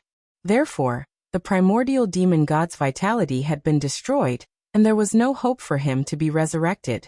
If he wanted to return to this world, possessing Feng Zichen was the best choice. Ant, merge with me and become a part of me. This will be the greatest honor of your life. The primordial demon god's tempting voice came from the faint light. Then the faint light's speed increased again, and it directly crossed the void and appeared in front of Feng Zichen. Around Feng Zichen, the vortex formed by the aura of Hongmeng did not affect the primordial demon god in the slightest. No, it was not that it did not affect the primordial demon god. In Feng Zichen's perception, the primordial demon god that appeared in front of him was much weaker than before. Obviously, the primordial demon god had paid a heavy price in order to break through the seal of the Hongmeng vortex. Whoosh, silently, the Hongmeng sword swept across the void and slashed at the primordial demon god in front of Feng Zichen. "Brat, your body is mine now," said Yi Futian. The primordial demon god was a decisive person, and knew that he could not retreat at this time. Therefore he charged into Feng Zichen's consciousness at the cost of being hit by the Hongmeng sword. Hongmeng! Hongmeng! Hongmeng! The moment the primordial demon god charged into his consciousness, Feng Zichen knew that something was wrong and did not dare to hesitate. He immediately visualized Hongmeng in his consciousness. In an instant, Feng Zichen's consciousness became as empty as Hongmeng. There was no time, no space, no up, down, left, right, or anything else. All that was left was a boundless purple. Hongmeng. I didn't expect that in the future there would be someone who could cultivate the Tao of Hongmeng. What an amazing creation. It's a pity that your strength is still too low. If you cultivate to the creation realm, with the aura of Hongmeng in your consciousness, even if you can't refine me, you can still drive me out of your consciousness. What a pity, what a pity, you're only in the Daoyuo realm. This good fortune is destined to benefit me. After pretending to sigh with emotion, the primordial demon god raised his hand, and was about to use his divine power to break Feng Zichen's Hongmeng aura. But before he could make a move, Feng Zichen's two avatars on the ground finally integrated all the power of the ley lines, twisted it into one, and blasted it towards the fallen Dragon Mountain range. Underground, Feng Zichen sensed it and directly dispersed the aura of Hongmeng, and turned to visualize Mount Buzhou. In an instant, Feng Zichen's consciousness changed. The aura of Hongmeng that filled the sky disappeared without a trace in the blink of an eye, and was replaced by a towering ancient sacred mountain. Pengu, Mount Buzhou. As Penga's mortal enemy, the primordial demon god recognized Mount Buzhou. Therefore, the moment he saw Mount Buzhou, he said the name of this mountain. Then a bad premonition came over him. Without thinking, the primordial demon god wanted to retreat and leave Feng Zichen's consciousness. But it was too late. The aura of the ley lines that blasted towards the fallen Dragon Mountain range began to condense the moment it sensed Mount Buzhou's Taoist rhymes. In an instant, it turned into a huge mountain, which was somewhat similar to Mount Buzhou. It emitted an aura that suppressed everything and smashed heavily towards the fallen Dragon Mountain range. Rumble! With a shocking roar, Feng Zichen and the primordial demon god in his consciousness were suppressed by the aura of Mount Buzhou. They could not move and lost all consciousness. After an unknown period of time, everything calmed down. The original location of the fallen Dragon Mountain range had completely disappeared. Instead, it was replaced by an immemorial sacred mountain that towered into the sky. An ancient aura exuded from its body as if it was telling a story of ancient history. This mountain was Mount Buzhou, which was formed by combining the aura of the ley lines of the entire ancient Baron's mainland. It had the ability to suppress the earth and stabilize the ley lines. When this mountain was born, it became the center of the ancient Baron's mainland, and also the location of its ancestral ley lines. Feng Zichen and the primordial demon god were suppressed under this mountain, and completely lost consciousness. When the sacred mountain was completely formed, Feng Zichen's two avatars quietly disintegrated, and turned into two clouds of Hongmeng aura. They disappeared under the mountain and surged towards Feng Zichen. With the return of the avatars, Feng Zichen regained consciousness. Then he saw that his entire body, whether it was his physical body or his true spirit, had turned into wisps of Hongmeng aura. They flowed down Mount Buzhou like water. As for the primordial demon god, he left him where he was. How dare you steal my body? If you didn't steal my body, I wouldn't have had the confidence to capture you alive. I didn't expect that you would choose to steal my body, which gave me a chance to suppress you. After reforming his body, Feng Zichen looked at the suppressed primordial demon god with a smile on his face. What a pleasant surprise. Feng Zichen's plan from the beginning was to kill the primordial demon god, to prevent future troubles. It wasn't that he didn't want to capture the primordial demon god alive, but he didn't have the confidence to do so. Killing the primordial demon god would definitely be easier than capturing him alive. Therefore, to prevent more trouble, Feng Zichen decided to kill the primordial demon god. Then he really didn't expect that the primordial demonic god would choose to possess him. That gave Feng Zichen a chance to suppress him and capture him alive. Great. Looking at the suppressed primordial demon god, Feng Zichen was very excited. If the primordial demon god was dead, it would be troublesome for him to find out what was special about this place. However, since the primordial demon god wasn't dead, Feng Zichen had a way to find out the primordial demon god's purpose in coming here from his memories. Or rather, what was so special about the ancient Baron's continent that attracted the primordial demon god's attention?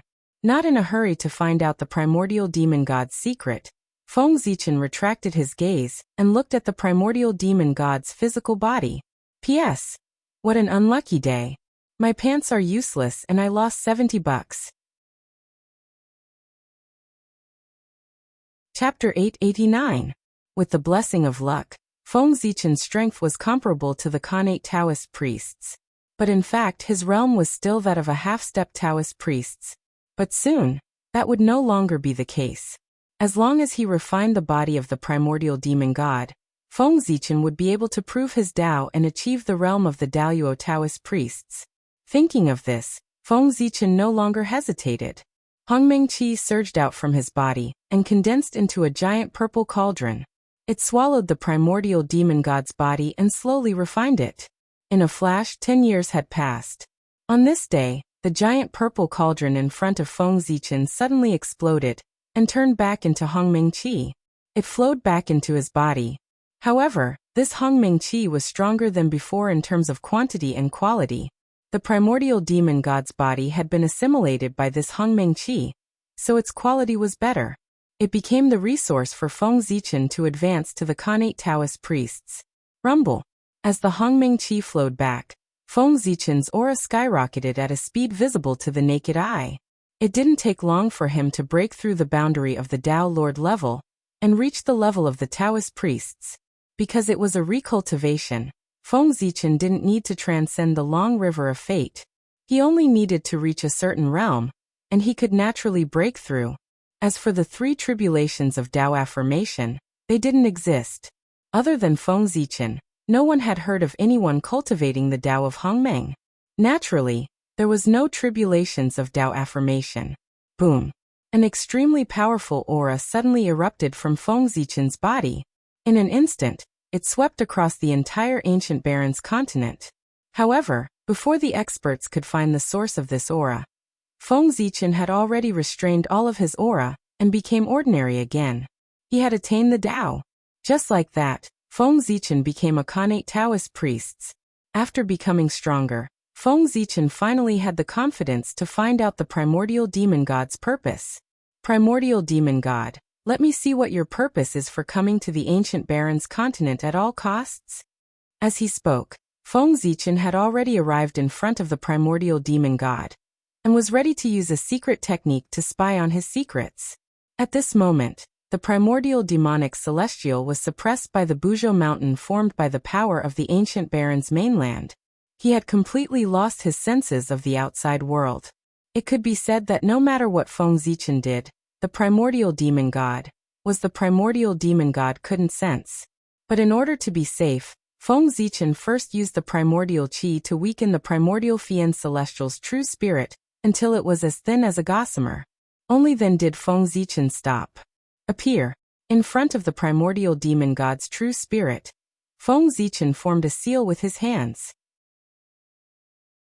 The Hongmeng's qi surged and condensed into a purple mirror in front of him.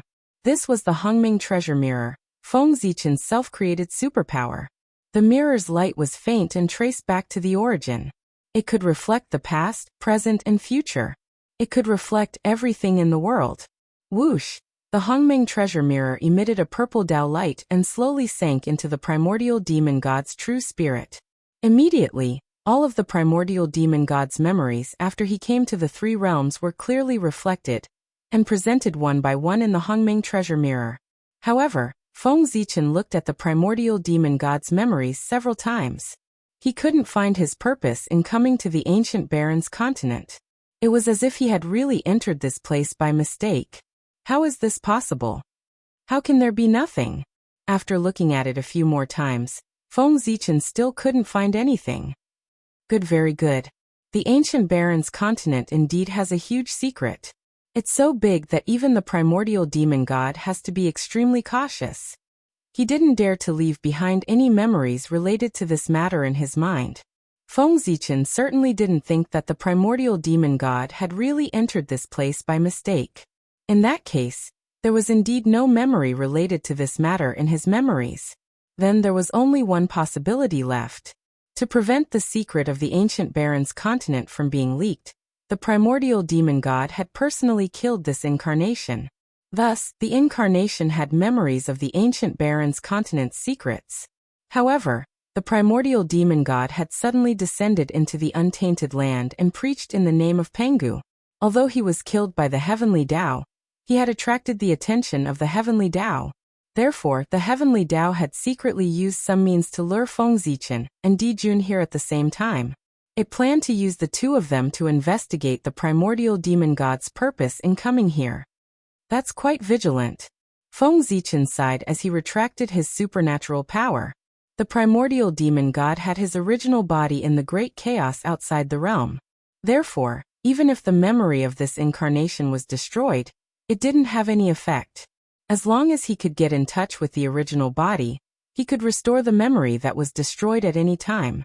However, by doing so, he had cut off the possibility of outsiders prying into the secrets of this place from his memory. However, nothing was absolute. Although the primordial demon god was vigilant, Feng Zichen could still peek into some clues from his actions. For example, after reading the memories of the primordial demon god, Feng Zichen knew that the cultivation method of the ancient Baron's continent was actually passed down by the primordial demon god. Therefore, as a chaos demon god, why would the primordial demon god pass down the cultivation method to the untainted land creatures in the ancient Baron's continent? What was his purpose in doing so? Feng Zichen didn't know about this, but this didn't stop him from finishing what the primordial demon god failed to do. The primordial demon god inexplicably passed down the Tao here for no reason. Then, thinking about it carefully, the only thing that could make the primordial demon god do this was probably related to the secrets of this place. Although Feng Zichen didn't know why the primordial demon god did this, he could imitate him and continue to pass down the Tao in the ancient Baron's continent. In the memories of the primordial demon god, he had just passed down the cultivation method. Before it could take root and sprout, it attracted the attention of the heavenly axiom and was killed by the apocalyptic light of calamity. In other words, no matter what the primordial demon god's purpose of passing down the Tao was, he didn't succeed. Now Feng Zichen was going to do what the primordial demon god had done before. Perhaps he could find the purpose of the primordial demon god. Thinking of this, Feng Zichen didn't hesitate anymore. He first added another seal on the primordial demon god's true spirit before leaving this place. The first thing Feng Zichen did after becoming the Khanate Taoist priest was to use his great powers and supernatural powers to distort the cognition of all living beings in the ancient Baron's continent. He changed the name of the ancient Baron's continent to the Hongmeng continent. He also changed the name of the preacher from the primordial demon god to Hongmeng. As such, the history of the ancient Baron's continent was completely changed. Countless years ago, the three realms were born. There was the heavenly realm in the sky, the netherworld realm on the ground, and the human realm in between. The human realm had the 5 major continents as the main body. It was vast and boundless, and the spiritual energy was abnormally dense. It was a holy land for cultivation. In addition to the 5 major continents, there were many small islands floating in the vast ocean. The Hongmeng continent was one of these countless small islands. Originally, the Hongmeng continent didn't have a name. The living beings here were ignorant and didn't know any cultivation methods. But one day, a powerhouse called the Hongmeng Taoist priests crossed the ocean and arrived. The Taoist priest saw that the living beings here were ignorant and didn't know the true meaning of cultivation. He couldn't bear to see them like this. Therefore, he passed down cultivation methods and taught countless living beings. As such, a cultivation civilization was born. In order to thank the Hongmeng Taoist priests for preaching, the living beings here named the land under their feet after the Hongmeng Taoist priests. They called it the Hongmeng continent. Yes, it was completely reasonable. Was this Feng Zichen's new history of the Hongmeng continent? As for the primordial demon god, who was he? He had never appeared, nor was he heard of. Altering history and distorting cognition. This was the Khanate Taoist priests. He had endless power. Just like that, Feng Zichen completely replaced the primordial demon god and erased all information about him. This was also the reason why Pangu suppressed the river of time and space. If he didn't suppress the river of time and space, he would have allowed the Taoist priests to play with time, alter history and distort cognition. After that, how could new Khanate Taoist priests be born? The Khanate Taoist priests in front of him could easily block the path of advancement for the powerhouses of later generations with a simple move of his finger. The entire Eldritch world would be in a complete mess and become the playground of the Khanate Taoist priests. The power of the Taoist priests was too terrifying. If it wasn't restrained, it would inevitably lead to chaos. After changing the history of the ancient Baron's continent, Feng Zichen, the Hongmeng Taoist priests, began to perform his duties. That was to preach. Since it was clearly recorded in the history of the Hongmeng continent that the Hongmeng Taoist priests had preached in the Hongmeng continent, Feng Zichen had to prove this point and preach for the people of the Hongmeng continent. Hongmeng Mountain. It was also Mount Buzhou that suppressed the primordial demon god. Feng Zichen named it Hongmeng Mountain and released the news that he would preach there. Anyone who was fated could listen. When the people of the Hongmeng continent heard this, they were first shocked and then overjoyed. No matter where they were, they all moved and rushed towards Hongmeng Mountain. Time passed. In the blink of an eye, 3,000 years had passed. The Hongmeng continent wasn't too big. 3,000 years was enough for Feng Zichen to spread his Tao to every corner of the continent. As such, Feng Zichen could be considered to have completed what the primordial demon god failed to do. Then, just as Feng Zichen expected, he really felt that something was wrong in the Hongmeng continent. Somewhere in the void of the Hongmeng continent, there seemed to be something hidden. There was an extremely slight fluctuation. If Feng Zichen hadn't completely grasped everything in the Hongmeng continent and caused the fate of this place to change and expose this place, he might not have noticed this slight fluctuation. In fact, this fluctuation only appeared for a short moment. As the fate of the Hongmeng continent calmed down, this fluctuation also disappeared.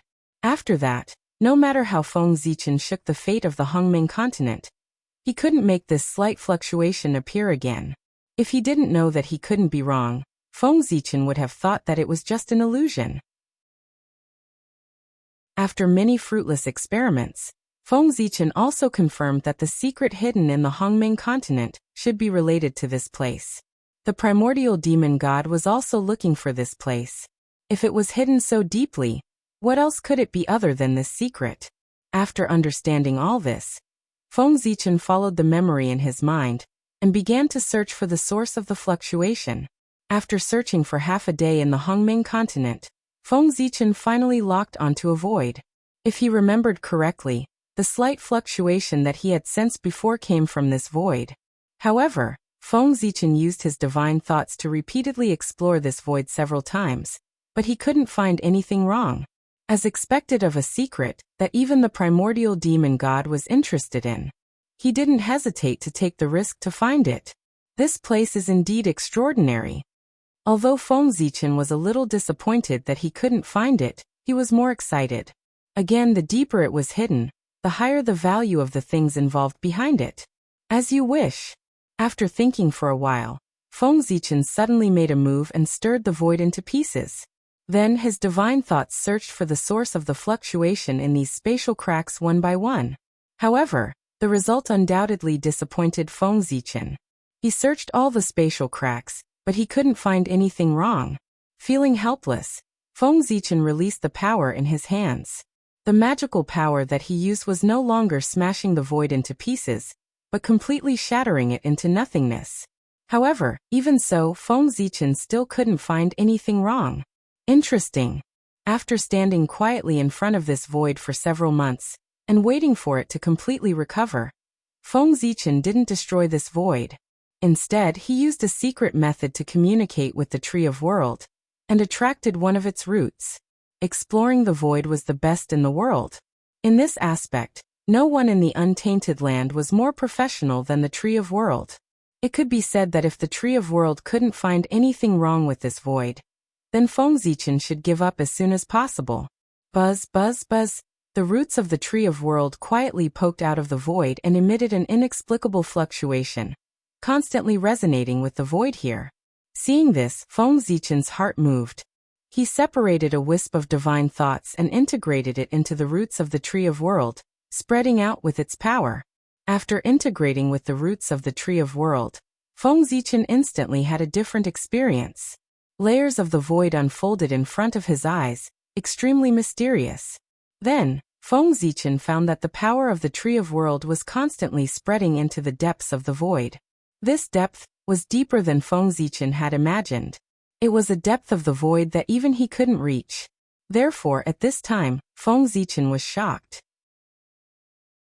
How is this possible? Is the void of the untainted land so deep? Why didn't I know? As the second master in the untainted land, Feng Zichen believed that he knew the untainted land well. Although the void was boundless in general, there were only 49 layers. Moreover, the deeper one went into the void, the closer one was to the way of heaven. Once one entered the 49th layer of the void, one could even face the way of heaven directly. However, at the same time, the more layers there were in the void, the more dangerous it was. Even someone as strong as the Khanate Taoist priests could only enter the 36th layer of the void. If he went deeper, his life would be in danger. As for the primordial chaos Daoyuo Jingxian, he could only enter the 45th layer of the void. If he went deeper, he might be assimilated by the way of heaven. As for Feng Zichen, his original body could barely enter the 49th layer of the void and face the way of heaven directly. Chapter 890. However, even Great Emperor Ziwei could not stay in the 49th void for too long. If he stayed for too long, he would be summoned by the heavenly path and become a part of the heavenly path. The 49th void formed the entirety of the void of the untainted land. The so-called three realms had always been in these 49th void. However, now, under the guidance of the World Tree's roots, Feng Zichen was constantly going deeper into the void. He had already surpassed the 49th void, and arrived at a deeper void. However, how was this possible? There were only 49 voids in the untainted land. This was already the limit.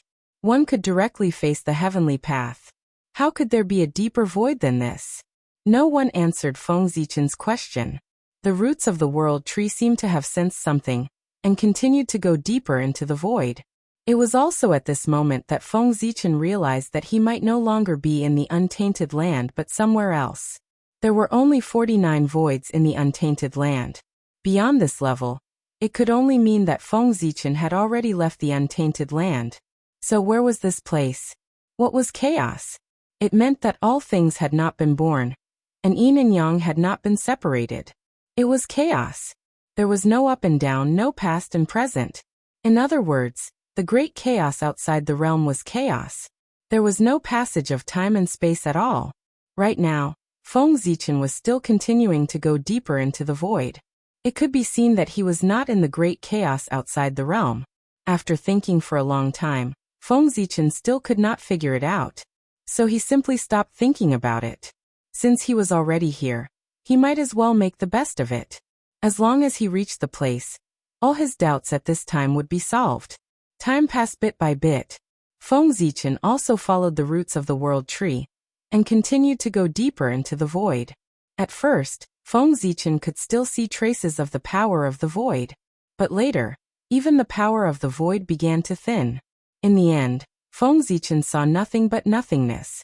Nothing existed. After an unknown period of time, at a certain moment, a ray of light suddenly appeared in front of Feng Zichen's eyes.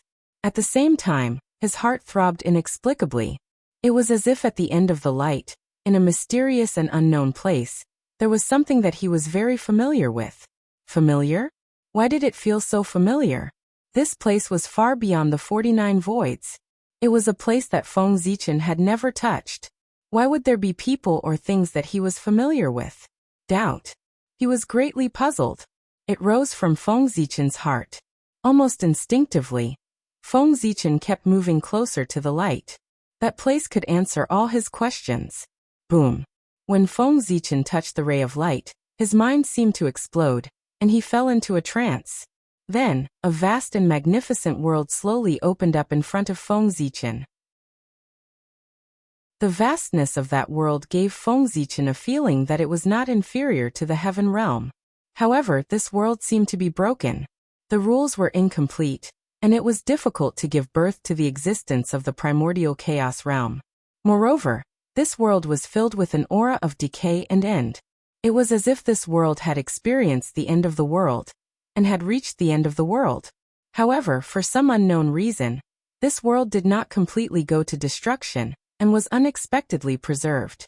However, although the world was not completely destroyed, the aura of the end of the universe and the decay of all things did not disappear. Under this influence, many unknown variables were born in this broken world. For example, the aura of decay did not have much effect on mortals and low-level cultivators. However, for existences of higher realms, such as the Tao Lord and the Taoist priests, the impact was great. During the process of cultivation, one had to be careful at all times. One must not attract the aura of decay into one's body. Otherwise, one's great Tao would be polluted, and one would be seriously injured. In serious cases, one's great Tao would decay and one would directly die. As for existences above the Taoist priests, such as the Great Divinity and the Primordial Chaos Daoyuo Jingxian, they were really finished. Even if they did not take the initiative to cultivate, the aura of decay and decay would take the initiative to find them and constantly corrode their great Tao, causing them to walk towards destruction. Fortunately, this world did not have the conditions to give birth to the Primordial Chaos Daoyuo Jingxian.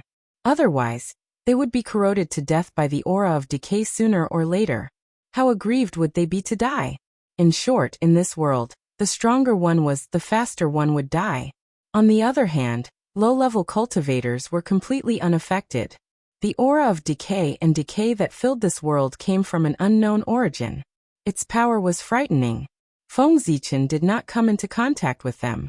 He just glanced at them from afar, and felt a sense of fear. It was as if he was contaminated by the aura of decay, he would die. It would not be a long sleep, but a true death. All traces would be completely erased, and he would not be able to be resurrected. This was not an illusion. Feng Zichen's premonition told him so. Good Lord, even the Daoyuo Taoist priests could be completely killed. The quality of this aura of decay was so high that it was a little scary. Feng Zichen even suspected that this aura of decay could even completely kill the Primordial Chaos Daoyuo Jingxian. This was a little scary. Feng Zichen was not surprised that it could kill the Primordial Taoist priests. After all, the Primordial Taoist priests were said to be immortal, but in the end, the immortality of the Taoist priests was only based on heaven and earth. If heaven and earth were completely destroyed, the Primordial Taoist priests would also die. Only the Primordial Chaos Daoyuo Jingxian, who had transcended above, could live forever. Therefore, Feng Zichen was not surprised that the Primordial Taoist priests had completely fallen. However, the Primordial Chaos Daoyuo Jingxian was one with the Primordial Chaos. He had transcended above, and had reached the true immortal realm. How could he fall? Even the great god Pangu could make a Primordial Chaos Daoyuo Jingxian unable to be resurrected, but he could not make a Primordial Chaos Daoyuo Jingxian truly die. For the Primordial Chaos Daoyuo Jingxian, there was no concept of life and death. The two had long been mixed into one. Since there was no life and death, how could there be death? However, the strange thing was that the aura of decay gave Feng Zichen the feeling that it could make the Primordial Chaos Daoyuo Jingxian completely die. It was really strange. Puzzled, Feng Zichen tried to release his spiritual sense, and tried to come into contact with this world. He wanted to see why this world was not destroyed. That aura of decay could even kill the primordial chaos Daluo Jingxian, which showed how terrifying it was. Even so, the world before Feng Zichen's eyes was filled with this kind of destructive power, but it was not destroyed. Instead, it existed perfectly fine. This situation gave Feng Zichen a feeling that it was even stranger than the aura of decay that could kill the primordial chaos Daluo Jingxian. It did not make sense. Since that power could kill the primordial chaos Daluo Jingxian, its quality must be extremely high. Destroying a world was not easy. It could be done easily. After all, destroying a world was much easier than killing the primordial chaos Daluo Jingxian. However, the current situation was that under that destructive power, the primordial chaos Daluo Jingxian had died, but the world was safe and sound. This meant that there was a power that Feng Zichen could not see that was protecting this world, so that it was not affected by the aura of decay, and was completely destroyed. Even the power that was enough to kill the primordial chaos Daluo Jingxian could not do anything to that power. This meant that the power that protected this world must be terrifyingly strong. It was a power that Feng Zichen could not understand. Therefore, Feng Zichen wanted to see where this power came from. If he could get his hands on it, it might bring him unimaginable fortune. Thinking of this, Feng Zichen's spiritual sense quietly swept out and swept toward the nameless world. He carefully bypassed the aura of decay that was wandering in the void. This power was so terrifying that even Feng Zichen did not dare to let it get close to him. Outside the nameless world, Feng Zichen's spiritual sense, with the help of the roots of the world tree, quietly opened a small passage in the boundary wall and entered. At this time, he had to thank the world tree. Without the world tree, even if Feng Zichen found this world, he would not be able to enter. Judging from the current situation of this world, it obviously did not belong to the untainted land. This was because Feng Zichen did not sense any aura related to Pangu in this world. This was a completely unfamiliar world. Even the way the rules operated was completely different from the untainted land. Since this world did not belong to the untainted land, Feng Zichen was an outsider to this world. In layman's terms, Feng Zichen from the outside world was an extraterrestrial demon, and was not welcomed by this world. If he rashly barged in, he would definitely be targeted by the will of this world and expose himself. However, with the world tree everything was different. The world tree had the ability to communicate with all worlds. No matter which world it was, it would not have any defenses against it. It could easily enter. Thanks to the world tree, Feng Zichen could also silently sneak into this world. After entering this nameless world, Feng Zichen did not wander around.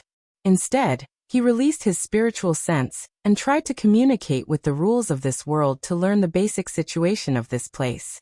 Asking for directions was something that only low-level cultivators would do. Experts would directly communicate with the heavens and earth to obtain the information they wanted.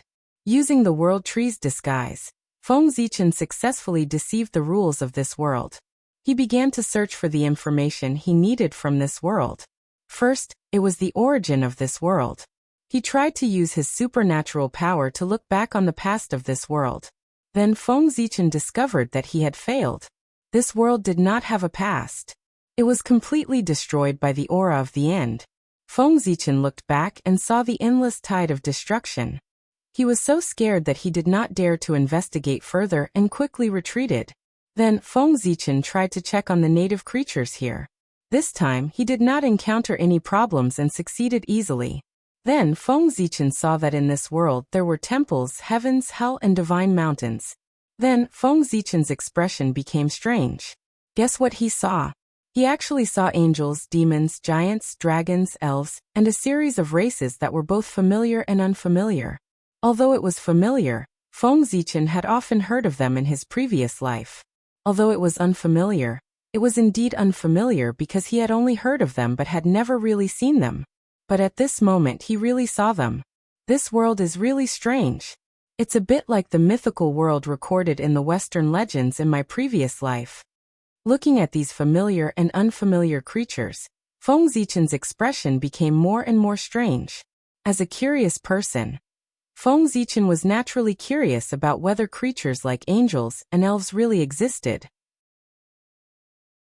Therefore, for a period of time, Feng Zichen had used his supernatural power to check the world of the primitive world, trying to find traces of such creatures. However, the world had been destroyed several times, and Feng Zichen did not find any elves, dragons, or the like. At that time, he still felt strange. Why didn't elves exist in the primitive world? But there were legends of them in the future. Then, as time passed, Feng Zichen saw similar creatures in some worlds in the realm sea, which solved the doubts in his heart. It turned out that they were not in the primitive world, but in the realm sea. But now Feng Zichen actually saw the creatures of Western mythology in a world far away from the primitive world. He could not help but be surprised. Why would these Western creatures appear in this world? Moreover, what was the origin of this world? This world should have nothing to do with the chaos demon god. Feng Zichen guessed so. Because if this world was related to the chaos demon god, the primordial demon god would not spend so much effort to find this place. The primordial demon god was so secretive, which could only mean one thing: the existence of this world was also a secret among the chaos demon gods. He did not want the other chaos demon gods to know about the existence of this world. The primordial demon god wanted to swallow the creation of this world alone. But what was the creation of this world? Feng Zichen guessed that it should be related to the power that protected this world. After all, Feng Zichen had been in this world for a while, and he found that there was nothing else in this world that attracted him except for that mysterious power. A power that could kill a Chaos Daoyuo Golden Immortal was incomparably terrifying. A power that was stronger than this power was undoubtedly more attractive. The primordial demon god should have come for this.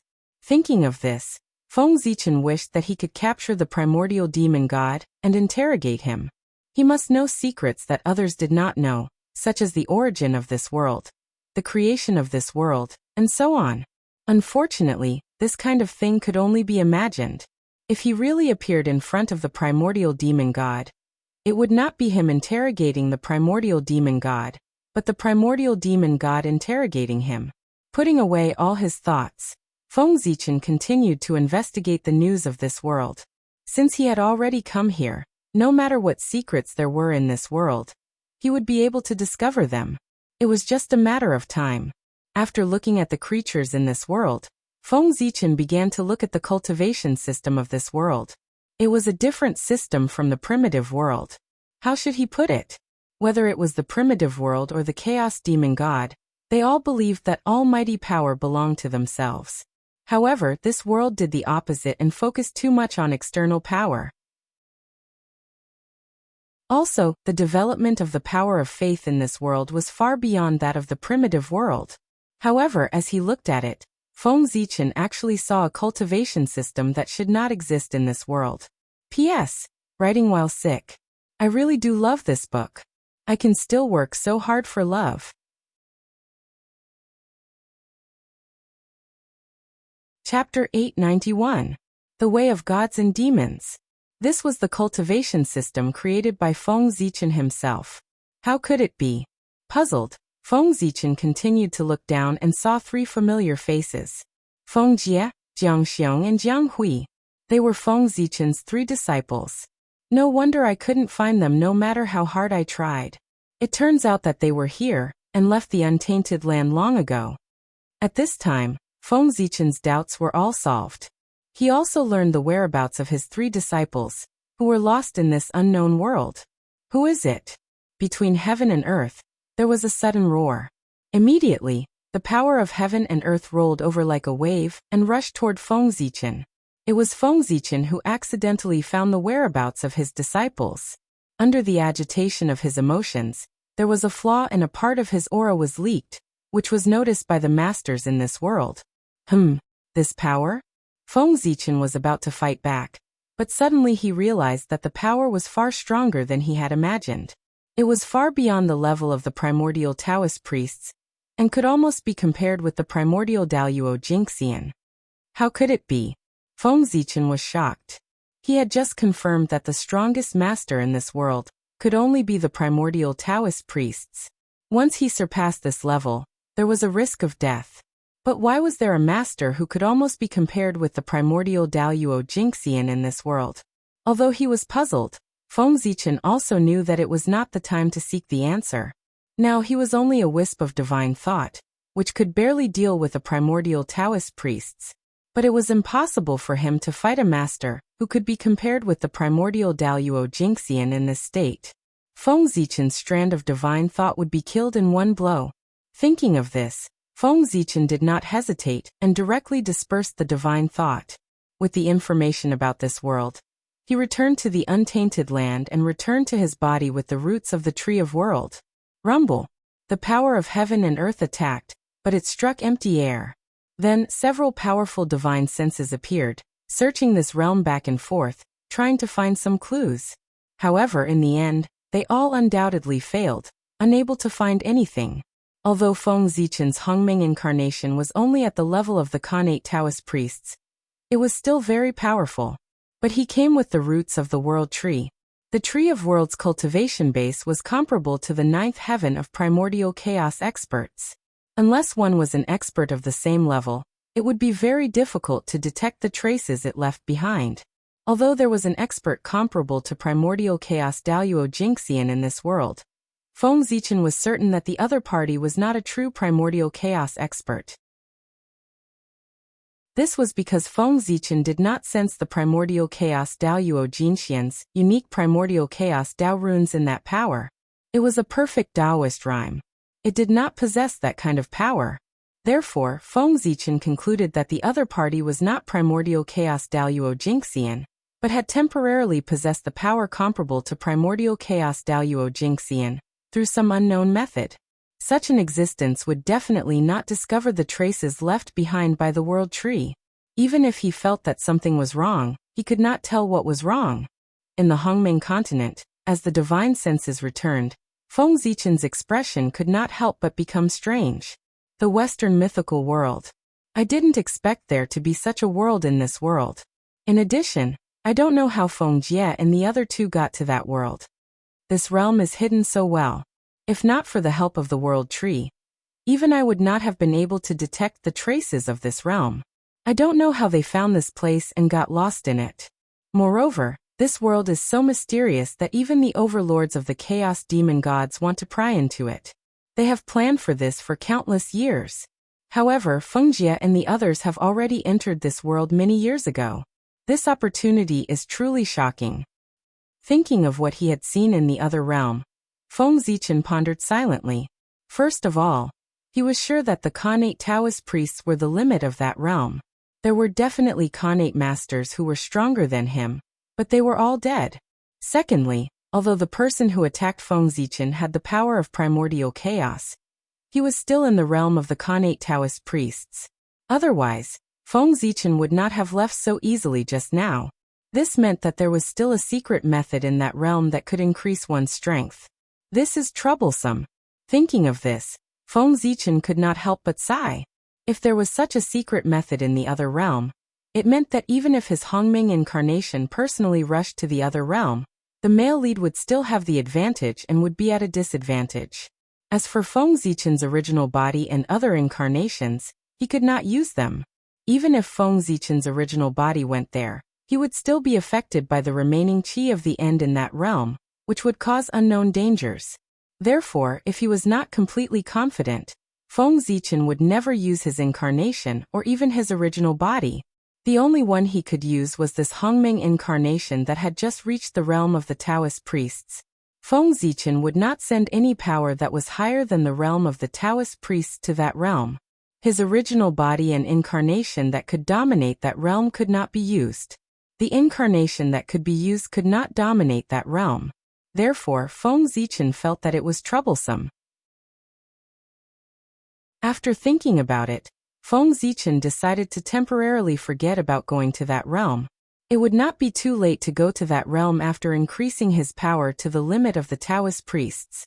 With Feng Zichen's original body's realm of the ninth heaven of Hunyuan, even if his incarnation only had the power of the Khanate Taoist priests, it was still not something that ordinary sage-to-be could contend against. With such power, it was more than enough to dominate the other realm, but it was more than enough to protect himself. Thinking of this, Feng Zichen suddenly took action. It was difficult for others to increase their strength, but it was not difficult for Feng Zichen. Right now he had something important to do. Once he succeeded, he would definitely be supported by the heavenly way, and his cultivation realm would skyrocket. What Feng Zichen wanted to do was to transform the islands into realms. What was the meaning of transforming the islands into realms? It was to transform the countless islands floating on the sea outside the 5 continents into realms. The large island would transform into a major kiliocosm, the middle island into a medium kiliocosm, and the small island into a small kiliocosm. This was not a decision that Feng Zichen had thought of on the spur of the moment, but a decision that he had made after careful consideration.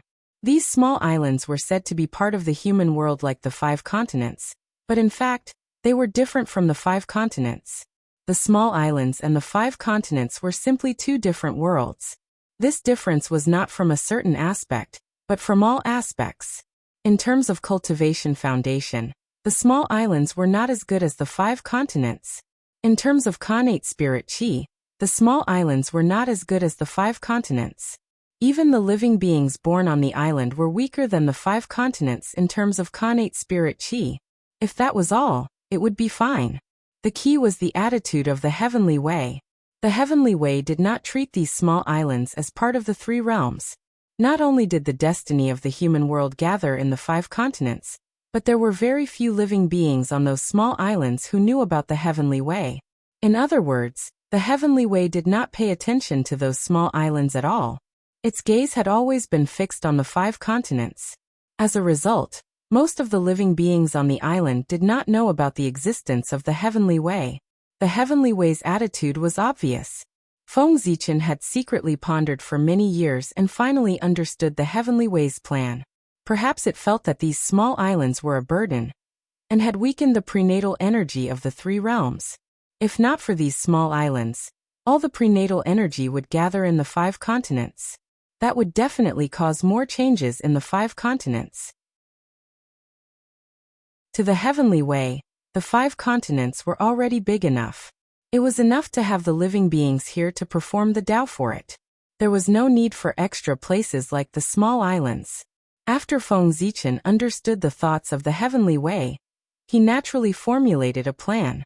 He wanted to turn the islands into worlds and separate these small islands from the 3 realms, turning them into subsidiary worlds of the 3 realms.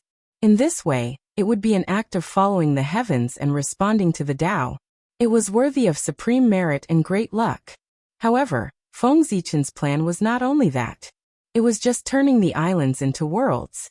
There were many people in the 3 realms who could do this, but it did not show Feng Zichen's ability. For this, he planned to use these small worlds as array cores after turning the islands into worlds to set up a peerless array to transform the chaos chi and strengthen the origin of the primordial world. Only in this way could he display Feng Zichen's supreme methods. It was not difficult to do this, but it was a little troublesome. First of all, if he wanted to succeed, he had to know how many small islands there were in the primordial world. Feng Zichen was very clear about this.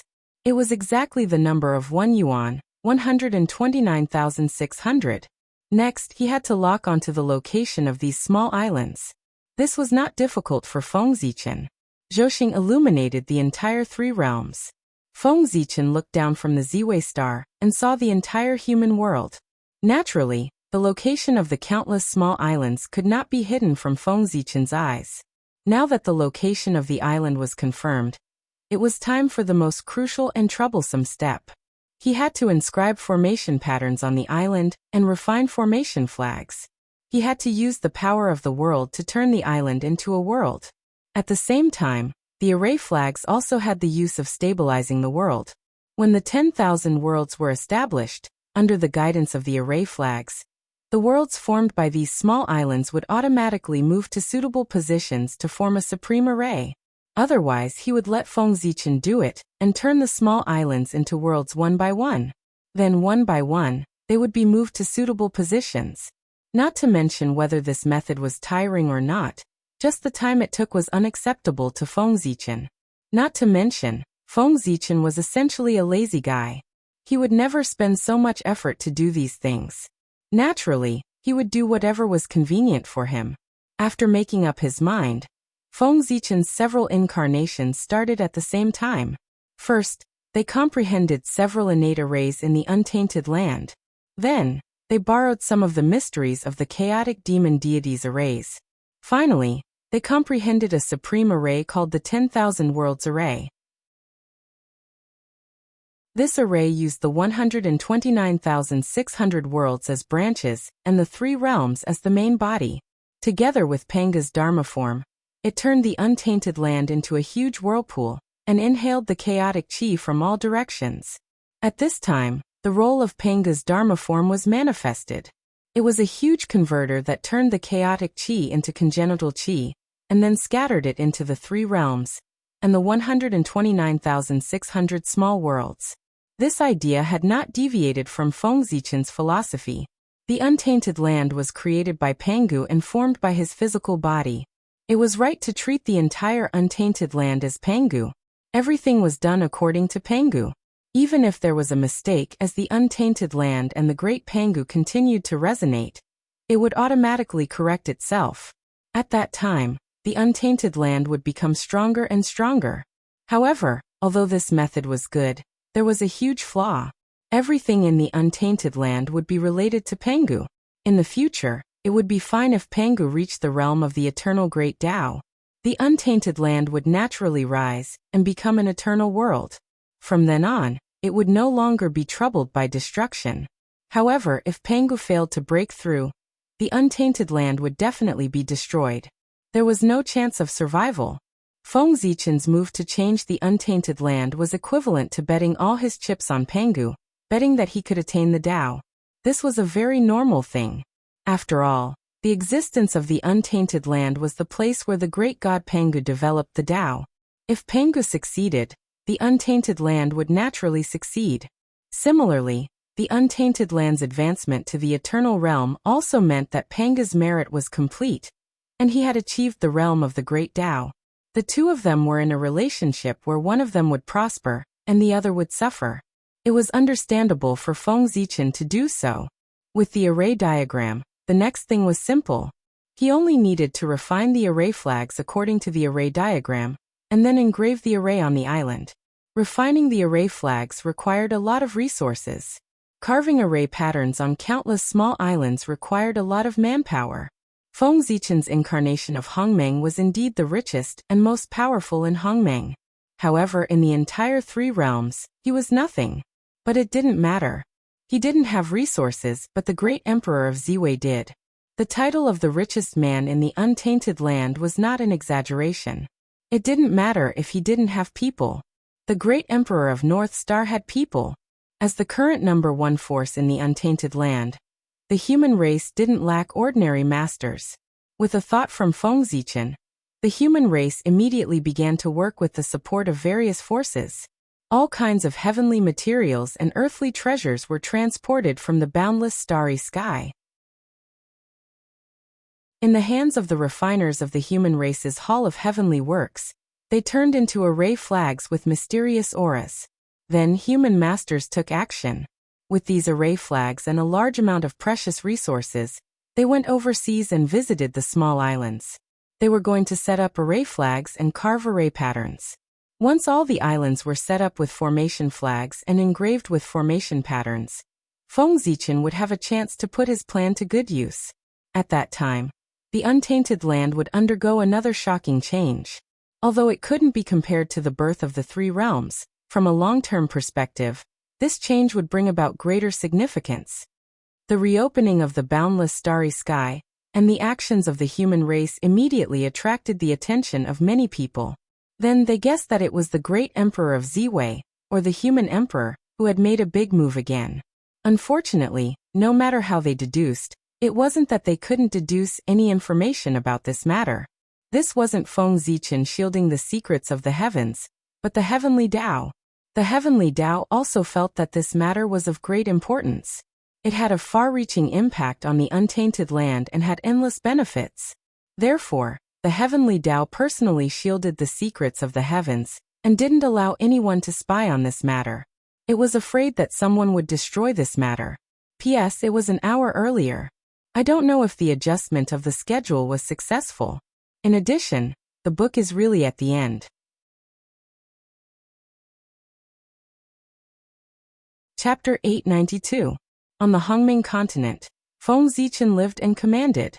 He included the small islands into the array formation system he had built. At the same time, he was also trying to communicate with the heavenly Tao and leave marks on the small islands to open up a passage for ascension. Once the small island transformed into a world, its upper limit would be lowered. In the minor kiliacosm, the strongest person was only a celestial immortal. In the middle kiliacosm, the strongest person was only a golden immortal. Only the greater kiliacosm had the qualifications to give birth to Khanate Taoist priests. Therefore, Feng Zichen wanted to leave a mark on every small island, so that after they transformed into a world, they could use it to open up a passage for ascension. At that time, once an expert reached the upper limit of the world, an immortal light would fall and connect him to the central divine land to reduce the pressure on the lower realm. As for why he wanted to ascend to the central divine land and not to other places, was there a need to explain the reason? Naturally, it was because the central divine land was Feng Zichen's territory. He did not have the habit of supporting his enemies. Time flew. In the blink of an eye, thousands of years had passed. In these thousands of years, with the full help of the human experts, Feng Zichen's plan had been more than half completed. The array flags had been placed on every small island in the primordial world. Similarly, every island had been engraved with array patterns by the human experts. As long as Feng Zichen gave the order, this 10,000 worlds array could be activated. He did not choose an auspicious day. To Feng Zichen, the day he chose to activate the array formation was the real auspicious day. Future generations would commemorate this day. With a thought, Feng Zichen released his divine thought and resonated with the way of the heavens in the unseen world, borrowing supreme power from it. With Feng Zichen's current magic power, it was difficult to open up the 10,000 worlds in one fell swoop. Therefore, he needed the help of the heavenly Tao, and this matter was obviously beneficial to the primordial world. The heavenly Tao would not refuse. Basically, it would grant Feng Zichen's request. If he wanted power, he would give it to him. With the power of the heavenly Tao, Feng Zichen instantly felt that he had become omnipotent. This was not an illusion. It was real. Feng Zichen, who had mastered the power of the heavenly Tao, was indeed omnipotent in the primordial world. With a thought, he could even knock the three pure ones out of their positions. Of course, he could only think about it. If Feng Zichen really dared to do it, the way of heaven would take back the power it had given him. Rise! With a thought, Feng Zichen used the power of the way of the heavens to stir up the power of the void of heaven and earth, forcibly tearing the void where the 5 continents were and the void where the countless islands were. World, the world, the world, world, the world, the world, world, world, chi, the world, the world, the world, world, world, world, world, world. And soon, the world, world, world. To the world, world. World, world, world, world, world. To form a world of world, world. Of the world, world, world, world, world, world. World. To the world, world, world, to the world, world, world to form. In just a few years, the 5 continents were surrounded by a layer of invisible boundary walls. This also caused the 5 continents to become a new world from now on. What is Great Emperor Ziwei doing? Why did he separate the 5 great continents and turn them into a new world? The primordial world's great divines naturally recognized that the person who caused the changes in the 3 realms was the reincarnation of Great Emperor Ziwei. But it was because of this that they were puzzled. What was Great Emperor Ziwei trying to do? Why did he do this? Although they were puzzled, they did not think of stopping him. This was because without the heavenly Tao's consent, Great Emperor Ziwei would not be able to separate the 5 great continents. He would definitely suffer a backlash from the heavenly Tao. Now that Great Emperor Ziwei had done this, the heavenly Tao did not react. This undoubtedly meant that the heavenly Tao had acquiesced to this. How could they refuse something that even the heavenly Tao had agreed to? Ignoring everyone's surprise, Feng Zichen continued with his actions. Using the power of heaven and earth as the foundation, Feng Zichen circulated the cyclic sword sutra, creating thousands of swords in the sky. He slashed down at the void where the countless islands were located. In an instant, the void shattered. The islands were separated from the three realms by Fengzichen, forming independent entities. Then the Tree of World appeared again. Majestic world origin chi spewed out, and began to repair the void fragments. At the same time, it also transformed the void around the islands into a solid world wall. Changes were happening outside the islands. Changes were happening inside the islands as well. The array inscriptions that Fengzichen had ordered people to inscribe on the islands began to emit resplendent light as they were activated. Suddenly, the power of the void around the islands seemed to be pulled by an invisible force. It surged wildly in the direction of the islands. Then, it was transformed by the array into pure innate world origin, slowly strengthening the island's world origin. At the same time, the heavenly Tao was trembling. Wisps of heaven and earth origins fell from the sky and flowed into the islands below. From the looks of it, the heavenly Tao was determined to get rid of the burdens that were the islands. In order to speed up the transformation of the islands, it had sacrificed the heaven and earth origins that it had painstakingly accumulated. Rumble. With the augmentation of the heaven and earth origins, the changes to the islands immediately turned intense. The laws were reconstructed and order was reorganized. The world wall was also rapidly growing, and the land in front of it grew. Soon, the islands had the embryonic form of a world. It was also at this moment that the array flags that Fengzichen had ordered people to bury in advance were activated. Resplendent light bloomed from them and gradually resonated with the array flags on the other islands. Then a miraculous change happened. Countless runic patterns appeared in the void, connecting the islands together, forming a mysterious array that slowly operated. In the beginning, the array formation still had many inconsistencies, but as the array formation operated, it automatically corrected itself. The islands shifted their positions, and the array formation became more and more harmonious and smooth. The transformation of the islands into a world, and the operation of the array formation all required time. It was not a day's work, but thousands of years. During this time, Fengzichen did not idle. Instead, he comprehended the changes during the birth and operation of the myriad worlds, turning them into his own foundation. 10,000 years later, the myriad worlds were born and returned to their positions. The array formation became complete and began to operate. Rumble. In an instant, under the activation of the array formation, the myriad worlds began to revolve around the 5 continents. The power generated by the myriad worlds operation condensed into a huge whirlpool, swallowing the surrounding chaotic chi. Silently, Panga's Dharma form appeared and used its magic to transform the chaotic chi into innate world origin chi. First, it scattered into the 3 realms, then into the myriad worlds. Chapter 893. The formation was completed. In other words, Fengzichen's plan to surround and protect the untainted land had succeeded. At this moment, the invisible power of heaven and earth blessed Fengzichen, causing his realm to skyrocket. This was a gift from heaven and earth to Fengzichen. Heaven and earth blessed him with everything it had to help him cultivate. The Taoist priests were at the early stage, middle stage, late stage, and complete stage. Soon, Fengzichen's realm was about to break into the sage-to-be realm. But at this moment, thinking of the unknown Western world, Fengzichen forced himself to wake up from his enlightenment. He transferred the power of heaven and earth to the Emperor Star, his main body. He couldn't break through to the sage-to-be realm.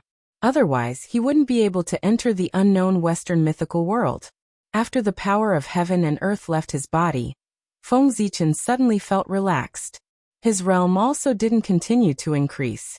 On the other side, Fengzichen's main body in the boundless starry sky was blessed by the power of heaven and earth. The long-lost balance between the qi of Hongmeng and the power of the Great Path was finally broken. Along with the power of heaven and earth, there was also a part of the chaotic qi that the untainted land plundered from the chaos outside the realm. How could Fengzichen compare the amount of chaotic qi that a world breathed? It was simply too much. After devouring the chaotic qi, the amount of Hongmeng qi increased at a speed visible to the naked eye. Soon, it overshadowed the power of the Great Path, and began to slowly nibble away at it. At the same time, as the power of the Great Path weakened, Feng Zichen was liberated more of his power. In other words, he already had the power to control the operation of the boundless starry sky. In the next moment, the boundless starry sky operated with a loud bang. A powerful suction force was emitted, pulling the heaven realm to operate as well. It fell from the east to the west. At the same time, in the netherworld, the ghost emperor of Fengdu suddenly made a move. He used his authority as the master of the Yin court to pull the netherworld upward. If one were to treat the three realms as a sphere, then the heaven realm and the netherworld would be the upper and lower sides of the sphere, while the 5 great continents would be inside the sphere, surrounded by the heaven realm and the netherworld. At this moment, the heaven realm was falling down and the netherworld realm was rising up. The 5 continents were affected and began to flip over. The entire 3 realms flipped over, then flipped over again. Yes, Feng Zichen was treating the 3 realms as a ball and making it spin from top to bottom. The heavenly realm was formed by the clear qi of the heavens, and it was in harmony with yang. The nether realm was formed from the accumulation of innate turbid qi. As the two spun, it was like the rotation of yin and yang. It drew upon the power of the grand Tao and gave rise to endless changes. In an instant, with the cooperation of the 3 realms, the amount of chaotic qi that the 10,000 worlds great array absorbed from the outer realm skyrocketed by several times. Even more chaotic energy surged over. First, it was refined by Panga's Dharma idol, turning into pure chaotic energy. Then it was tempered by the Taiji diagram of the 3 realms again, evolving into the chaotic energy of creation, giving birth to even more mysteries. Once these changes were completed, the origin of the primordial world began to slowly increase. The momentum of heaven and earth that supported Feng Zichen undoubtedly became stronger. At the same time, the status of Great Emperor Ziwei continued to increase. He was faintly on par with Dao ancestor Hongjun. Wrong. It should be said that if Dao ancestor Hongjun had not integrated the Dao, then his status would be inferior to Great Emperor Ziwei from this moment on. This was because Feng Zichen's actions had a great impact on the primordial world. If this continued, the origin of the primordial world would increase and continue to advance.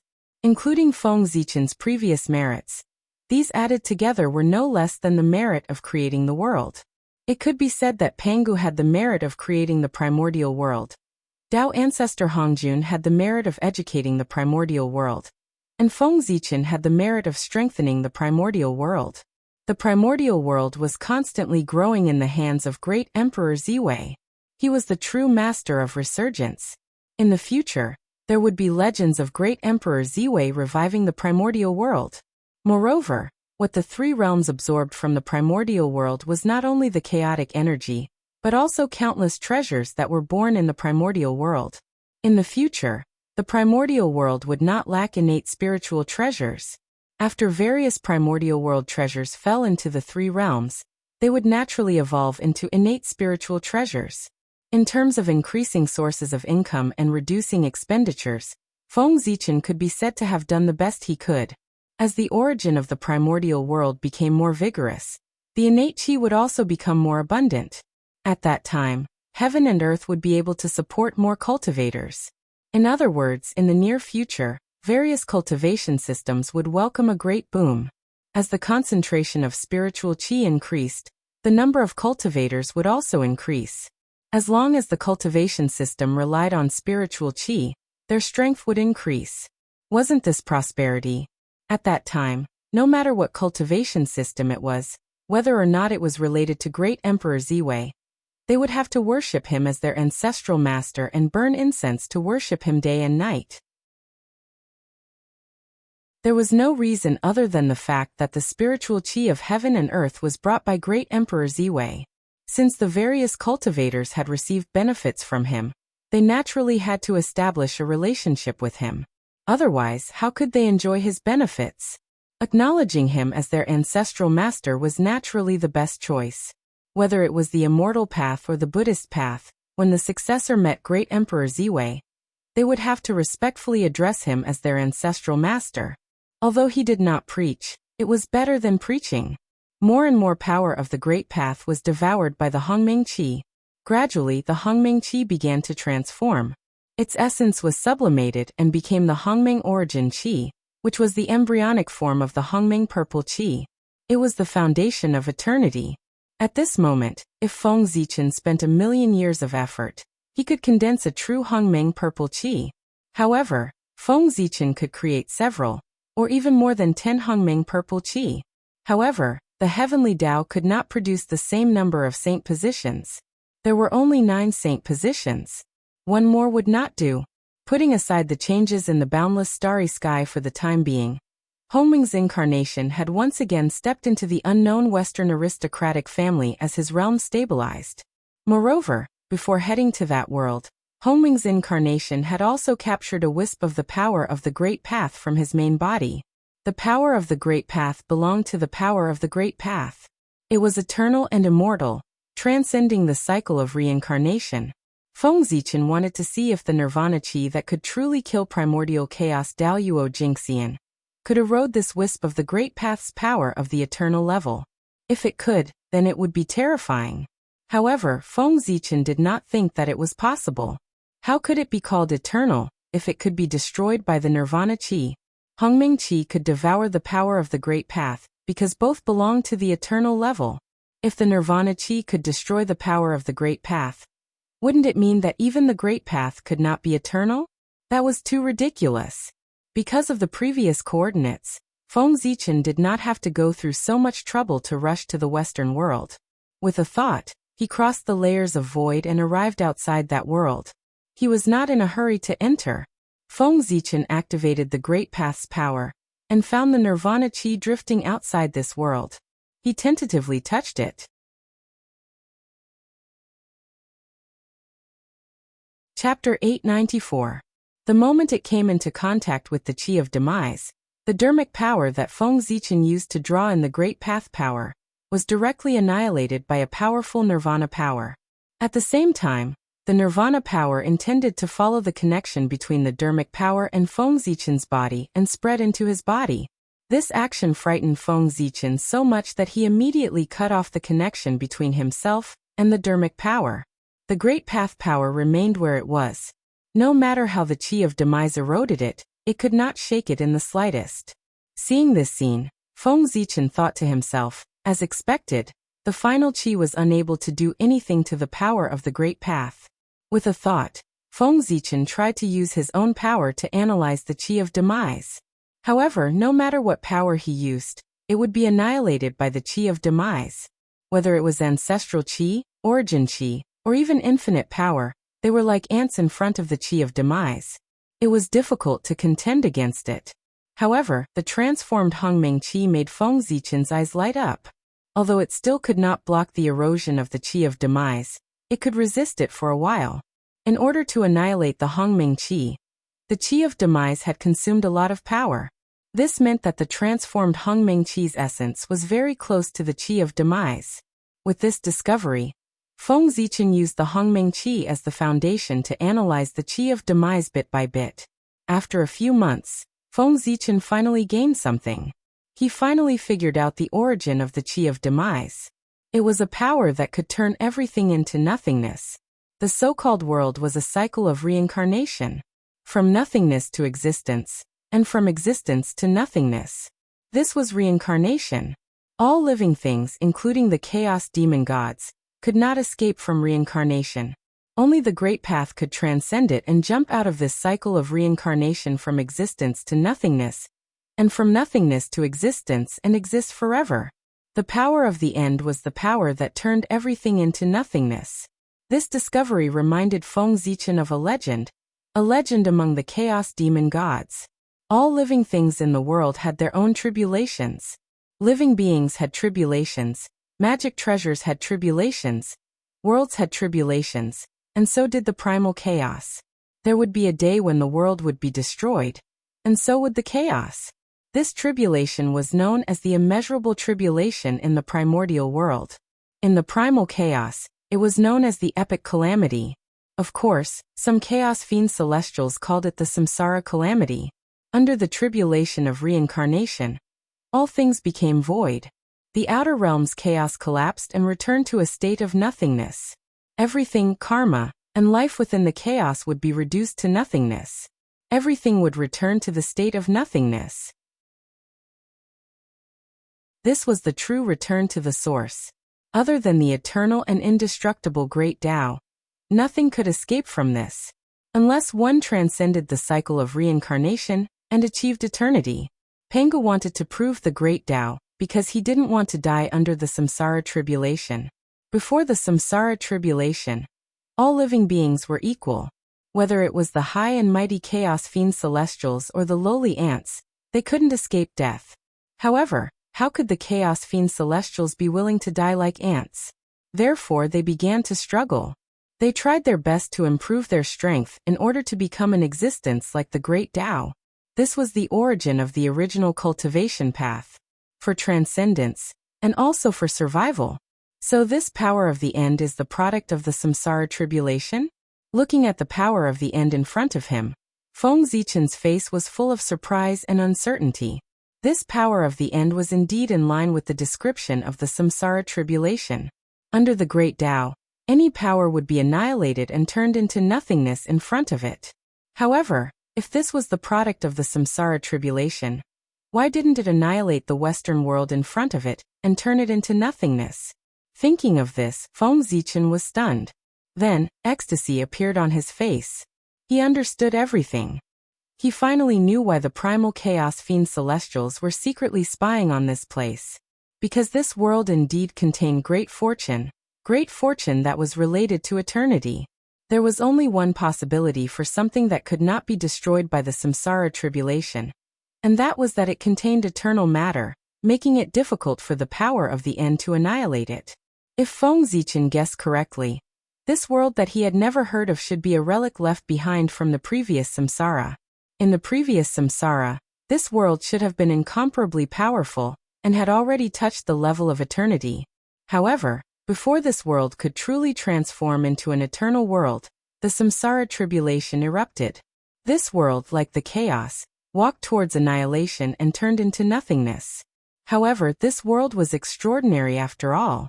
It had already nurtured part of the eternal matter, so this world was not completely destroyed. There were still some fragments that survived the samsara realm and came to the next samsara. Then endless years passed. For some reason, this world unexpectedly had a connection with the untainted land and began to slowly move in the direction of the untainted land. As for Feng Zichen's disciples, Feng Jie and the other two, perhaps by coincidence, were accidentally swept into this world, and their whereabouts were unknown. As for the primal chaos fiend celestials, they should have gotten the news of this world from somewhere, so they wanted to sneak into this world through the untainted land and plunder the fortune here. Unfortunately, at the last moment, the primal chaos fiend celestial's plan had an accident. The fortune that he had discovered was robbed by Feng Zichen. Fate was really unpredictable. Eternity. Looking at the world in front of him, Feng Zichen's eyes gradually became firm. He wanted this world. The fortune that belonged to eternity could only belong to him. Eternity, even Pangu was pursuing it. How could Feng Zichen not be tempted? Taking advantage of the fact that no one had discovered this world, he had to get this world as soon as possible. Otherwise, when the news of this world leaked out and more people discovered it, Feng Zichen might not be able to compete with the primal chaos fiend celestials.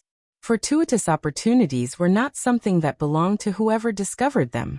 Instead, it would only belong to whoever got their hands on it. However, although he was in a hurry to get this world, Feng Zichen did not rashly enter it. He still had to study the Qi of termination. Otherwise, if he was tricked by someone and fell into the Qi of termination, he would lose a layer of skin even if he did not die. This world had been with the Qi of termination for so long. Feng Zichen did not believe that the creatures in this world had not developed a method to use the Qi of termination. The Qi of termination could even kill primal chaos Daoyuo Jingxian. It could be said to be a great killing weapon. Who could resist the temptation of such a killing weapon? Even if they knew it was dangerous, there were still many people who were willing to take the risk.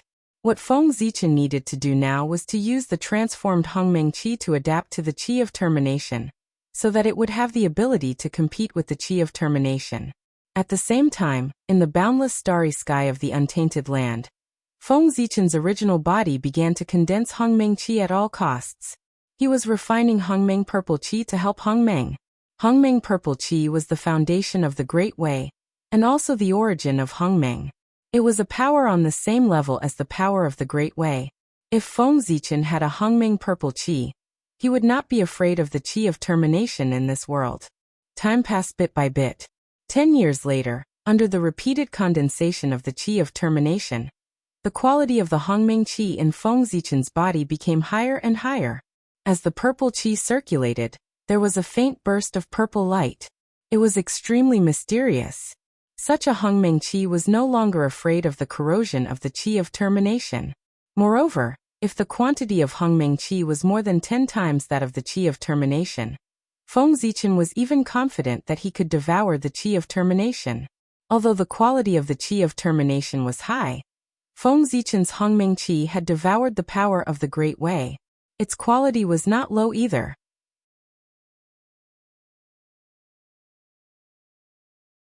Chapter 895. If it was condensed a little, it would not be weaker than the power of the end, and would have the power to fight against it.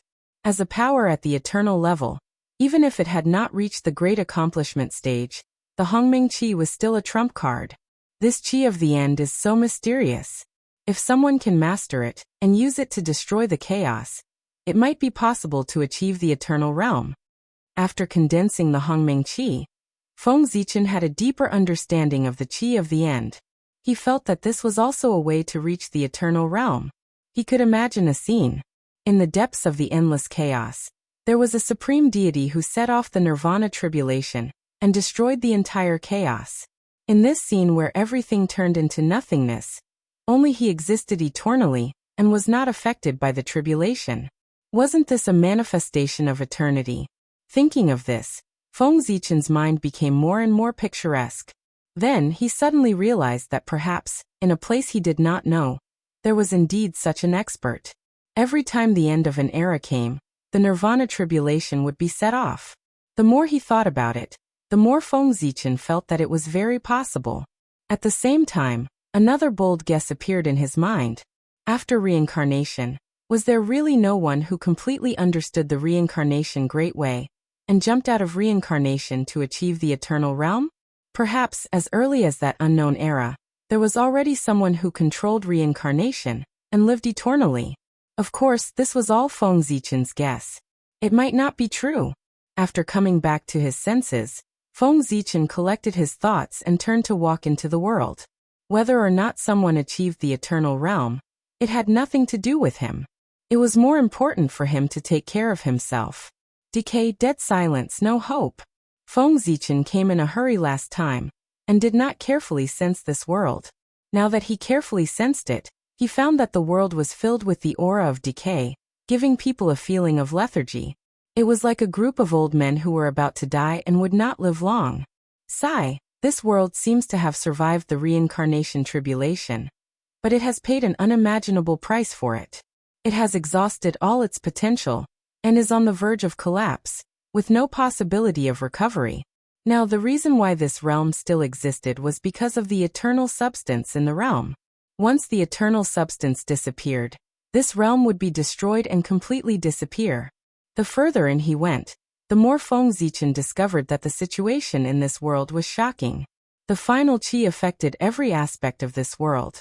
In this world, the lifespan of a mortal was extremely short. Basically, it was only 60 to 70 years. The lifespan of a cultivator was not as long as Feng Zichen imagined. Celestial immortals only had a lifespan of 5,000 years. Xian immortals could live for 50,000 years, and golden immortals could not live forever, only having a lifespan of 560,000 years. Dao Lord Tai could live forever, but he couldn't touch the Qi of the end. Otherwise he would still die. Moreover, many connate Daos in this world had been corroded by the final Qi, and could not be cultivated. If one were to forcefully cultivate these innate Daos, the higher one's cultivation level, the faster one would die. This was a piece of good news. The fewer connate Daos that could be cultivated in this world, the more it meant that this world's cultivation world was narrower and could not produce any experts. But at the same time, Feng Zichen also discovered a piece of bad news. This world was moving unswervingly toward the untainted land at an extremely slow speed. This was truly a calamity. The final qi was indestructible. It would grow stronger and stronger as it devoured more and more power. What did this mean? It meant that if this world was really connected to the untainted land, then the final qi of this world would surge toward the untainted land and devour the entire untainted land, causing the untainted land to end up like this world. This world was a huge source of pollution. It could turn other worlds into the same state as it was. Therefore, these worlds could not be allowed to get close to the untainted land. This world had to be destroyed. Otherwise, even if the untainted land was not destroyed, it would enter the age of Dharma ending. Suddenly, Feng Zichen thought of the earth in his previous life. Wasn't it the age of Dharma ending? No, the age of Dharma ending? Originally, Feng Zichen thought that it was the result of the natural degeneration of the untainted land. But after sensing the situation of this world, he felt that he seemed to understand something. The Earth's degeneration should have nothing to do with the untainted land itself. It was this world that crashed into it, causing the final qi to descend into the untainted land and drag the entire world into the age of Dharma ending. And because the untainted land shared the pressure, the living beings of this world were freed. They called themselves the God race and settled down in the untainted land. It was a very reasonable guess. Feng Zichen felt that he had most likely touched the truth of the decline of the untainted land in his previous life. It was related to this world. After all, there had been no major calamities in the untainted land since the journey to the west. Moreover, the journey to the west was a deal between the saints. It might affect the human race, but it did not affect the untainted land. If that was the case, why did the untainted land decline inexplicably after the journey to the west? The answer was here. After the journey to the west, this world crashed into it. First, it destroyed the 3,000 worlds that were still being nurtured. Then, after accumulating enough power, it swallowed the untainted land. This world was a source of disaster. For the future of the untainted land, it could not be left alive. He thought about how he had worked so hard to create the untainted land into what it was today. Moreover, he was about to obtain the position of Celestial Emperor that he had planned for countless years. Under such circumstances, if the untainted land was dragged into the abyss by this world, Feng Zichen would definitely go crazy. Therefore, this world had to be destroyed. No one could stop his determination to destroy the world. Originally, Feng Zichen was still thinking about how he would deal with himself if he refined the eternal matter of this world and caused the destruction of this world. But now Feng Zichen was not worried about this at all. What was the use of keeping a world that was the source of disaster? Moreover, any world that was unfavorable to the untainted land should be destroyed. This was not a matter of right or wrong, but a matter of standpoint. Being born in the untainted land, one had to have such a standpoint. Anyone who was unfavorable to the untainted land should be destroyed. Feng Zichen was thinking as he hurried forward. Soon he arrived in front of a city. This was a city with the characteristics of the human clan.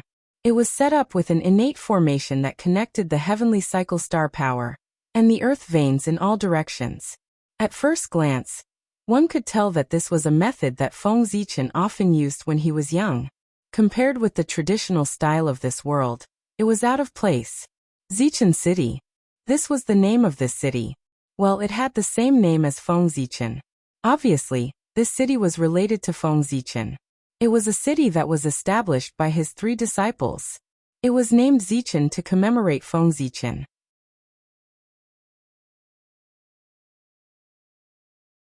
Chapter 896. How considerate of you. With this thought, Feng Zichen walked into Zichen City. Speaking of which, his purple hair and purple eyes did not match the residents of the city. However, it was normal for cultivators to have some abnormalities. Purple hair was nothing. There were even green-haired cultivators. As long as Feng Zichen's aura that belonged to the Divine Demon clan could not be faked, he would not attract too much attention when he walked in the city. In this world, the Divine Demon clan was an outsider after all. They were suppressed by the natives of this world. The special environment also made the Divine Demon clan unusually united. As long as they cultivated the Divine Demon path, they were a family. There was no need to be guarded. Walking on the wide street, Feng Zichen seemed to feel something. His expression suddenly became strange. He realized that there were many living beings in this city who had the blood of Feng Jie flowing in their bodies. Although Feng Zichen had not seen Feng Jie for a long time, Feng Jie was also from the Feng clan. He was from the same clan as Feng Zichen. He could not have mistaken the Feng clan's bloodline. Such a strange situation undoubtedly indicated that these people were the descendants of Feng Jie. Thinking about it carefully, there was nothing strange. After all, Feng Jie had left the untainted land for tens of millions of years. It was not strange for him to have a family. Feng Zichen did not speak along the way. He came to a magnificent building. In his perception, his 2 disciples were here. Yes, 2, not 3. He wondered where the other disciple was. When the surrounding guards saw Feng Zichen, a person of unknown origin, they quickly surrounded him and asked, "Who are you?" Feng Zichen did not speak. He only silently released his aura. At the same time, in a majestic temple inside the building, a middle-aged man and woman suddenly opened their eyes. The middle-aged man and woman raised their heads and looked at each other. A look of surprise flashed across their eyes. They said at the same time, "This aura, it's Master." After speaking, the 2 figures disappeared from the hall. When they reappeared, they were already outside the hall, in front of Feng Zichen. The middle-aged man and woman looked at the familiar figure in front of them, and an indescribable excitement flashed in their eyes. Then they stepped forward and bowed. Unfilial disciple Feng Jie Jianghui greets Master. After being separated for countless years, they finally met again. Even with Feng Zichen's cultivation, his Dao heart still rippled. Feng Zichen quickly stepped forward and helped Feng Jie and Jianghui up. He said with some self-blame, "It has been hard on you all these years." Feng Jie and Jianghui were indeed suffering. This could be seen from their appearances. The 2 of them had already reached the realm of the primordial Taoist priests. Logically speaking, they should be able to stay young forever. Looking at their appearance, they looked older than Feng Zichen, which was a sign of mental and physical exhaustion. The appearance of a cultivator was related to his mentality. When his Dao heart was old, he would also be old, no longer as vigorous as when he was young. Feng Jie and Jianghui were like this. They were clearly overwhelmed by life. After exchanging greetings with the 2, Feng Zichen suddenly asked, "Where's Jiang Xiong? Why don't I see him?" Hearing this, Jiang Hui's eyes turned red. She said with some self-blame, "It's all my fault. In order to save me, my brother was plotted against by the Angel Clan's Holy King. He had an accident, and is now recuperating in the Temple of Life." Oh. Feng Zichen nodded and didn't say anything. But in his heart, he had sentenced the Angel Holy King to death.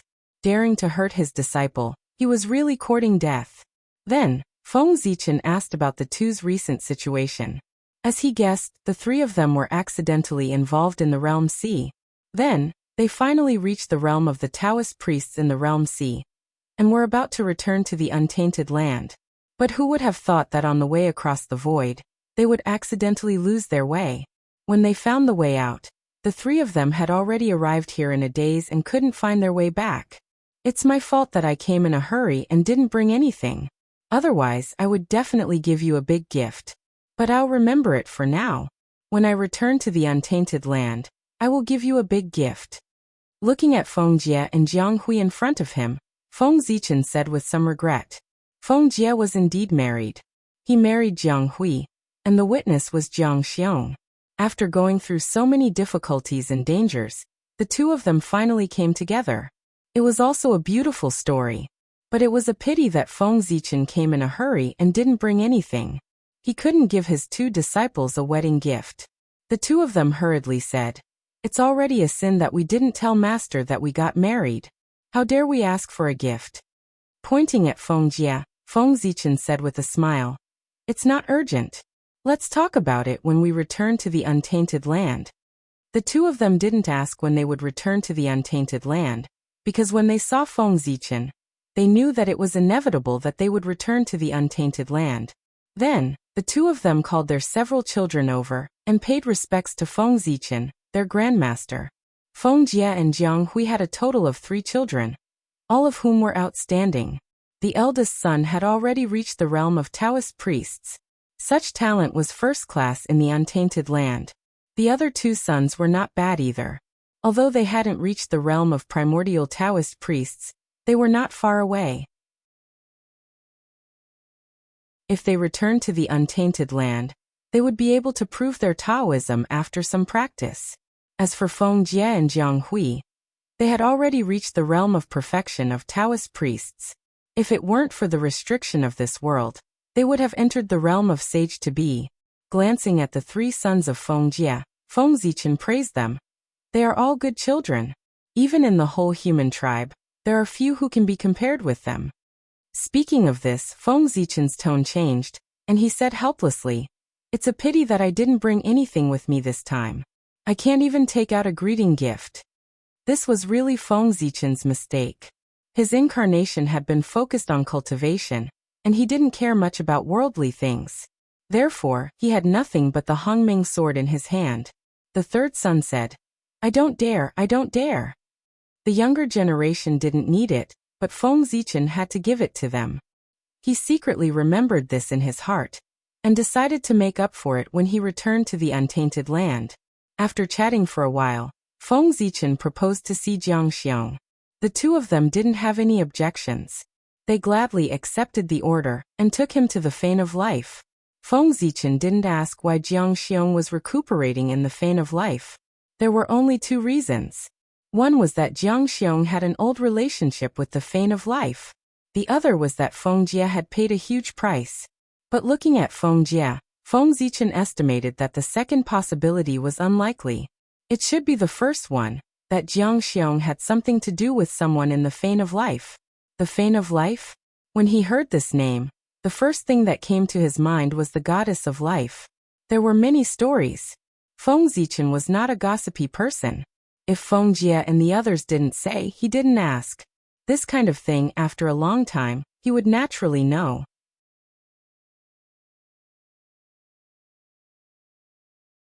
Chapter 897. The Temple of Life was located in the north of this world. It was a huge forest known as the Forest of Life, where the elves lived. The goddess of life was the deity that the elves believed in.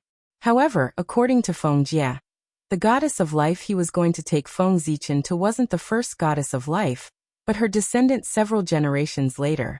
The most ancient goddess of life was incredibly powerful, far beyond the realm of primordial chaos, and even more powerful than many chaos demon gods. Unfortunately, even such a powerful existence had fallen in that calamity that destroyed the heavens and the earth. The next few generations of goddesses of life were eroded by the gas of death, because they broke through to the sage-to-be level, and thus died. The previous goddess of life also died because she forced herself to break through to the sage-to-be level. The current goddess of life had learned her lesson. Although she already had the strength to break through, she still resisted. Feng Jie and Jiang Hui were in the same situation. They were really pitiful. They could break through to a higher realm with just a thought, but because of the threat of death, they couldn't break through. This feeling must be extremely torturous. On the way to the Temple of Life, Feng Zichen also learned a lot about this world. First of all, the cultivation system was completely different from the primordial world. The cultivation levels in this world, from high to low, were apprentice, mage, demigod, lower god, middle god, superior god, sky god, master god, ancestor god, creation god, supreme god. Among them, lower god was equivalent to heaven immortal of the primordial world. Sky god was equivalent to Khanate Tao Lord. Master god was equivalent to Khanate Taoist priests. Ancestor god was equivalent to sage to be. And creation god and supreme god were respectively equivalent to primordial chaos and Wuji. Daoyuo Jinxian.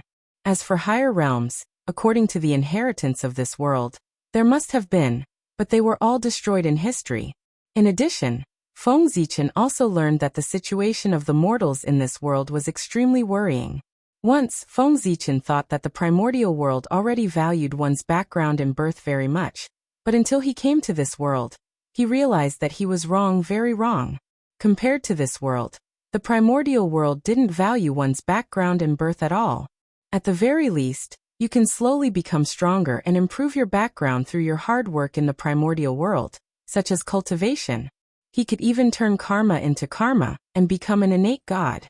But in this world, from the moment one was born, one's fate was determined. The descendants of mortals could only be mortals. As for the descendants of the gods, they were still gods. As for cultivation, there was no such thing. Your bloodline will determine your future accomplishments. For the descendants of demigods, the highest level of accomplishment will be the demigod level. As for the descendants of sovereigns, they could easily become sovereigns. It was a terrifying world. Mortals could only be mortals. They had to be enslaved by God forever, and serve God for the rest of their lives. Even if they were chosen by the gods and ascended to heaven, they could only exist as servants of the gods and not as gods. Similarly, gods were gods, forever high and mighty. They oppressed mortals, enslaved them, and enjoyed their service. As for the magic in Doqi and Feng Zichen's memories of his previous life, they did not exist at all. They should not have been created yet. In this world, Xiantian determined everything. There was no way to advance postnatally. It seemed to be blocked by a powerful rule. Yes, that was it. An extremely powerful existence had changed the rules of this world, making it impossible to advance postnatally. This rule was engraved in the origin of this world, and no life could violate it. The existence who set this rule seemed to be abnormally powerful. Even though he had fallen for countless years, his power did not weaken at all. Even Feng Jie and Jiang Hui, who came from the outside world, were affected by the rules of this world. However, it didn't matter. The blood of Nuwa flowed in the human's body, and the blood of Pangu flowed in the Nuwa's body. According to this, the human was Pangu's descendant. The blood of Pangu flowed in the bodies of Feng Jie and the others. Although the rules of this world affected them, it would not affect their breakthrough. After all, Pangu was a half-step Great Tao realm existence, and the upper limit was there. It was just that this world was abnormally ancient, and had once produced people who far surpassed the chaos demon god. However, no matter how strong they were, they could only be on par with Pangu. Looking at it this way, the bloodlines of Feng Jie and the others were also top-notch in this world, and there were very few who could be on par with them. As for Feng Zichen, the rules did not affect him. After all, he had the Hongming Dao body, and his potential was limitless. His bloodline was even more powerful than Pangu's, and he was on par with the Great Tao. How could he be affected by the rules? It's really a world full of oppression, and without any hope. As expected, it's better for such a world to be destroyed. After understanding the situation of this world, Feng Zichen was even more determined to destroy this world. In this hopeless world, destruction was its final destination. At the same time, Feng Zichen also guessed why there were no magic, doqi, or other cultivation systems suitable for humans in this world. Under the powerful rules, no progress was allowed at all. Even if there were such cultivation systems, mortals could not cultivate. Without a place to live, these cultivation systems naturally did not exist. As for why there were legends of magic and doqi in the later generations, it was even simpler. It must be that after this world merged with the untainted land, its rules were broken, and the path of advancement was opened. With a place to live, those cultivation systems naturally appeared. What a world full of darkness! After a moment of silence, Feng Zichen and the others arrived at the Forest of Life. The Fane of Life was not the top in this world, but it could be called top-notch. Anyway, it was stronger than Feng Jie and the others. In this world, there were only two forces that could be called top-notch.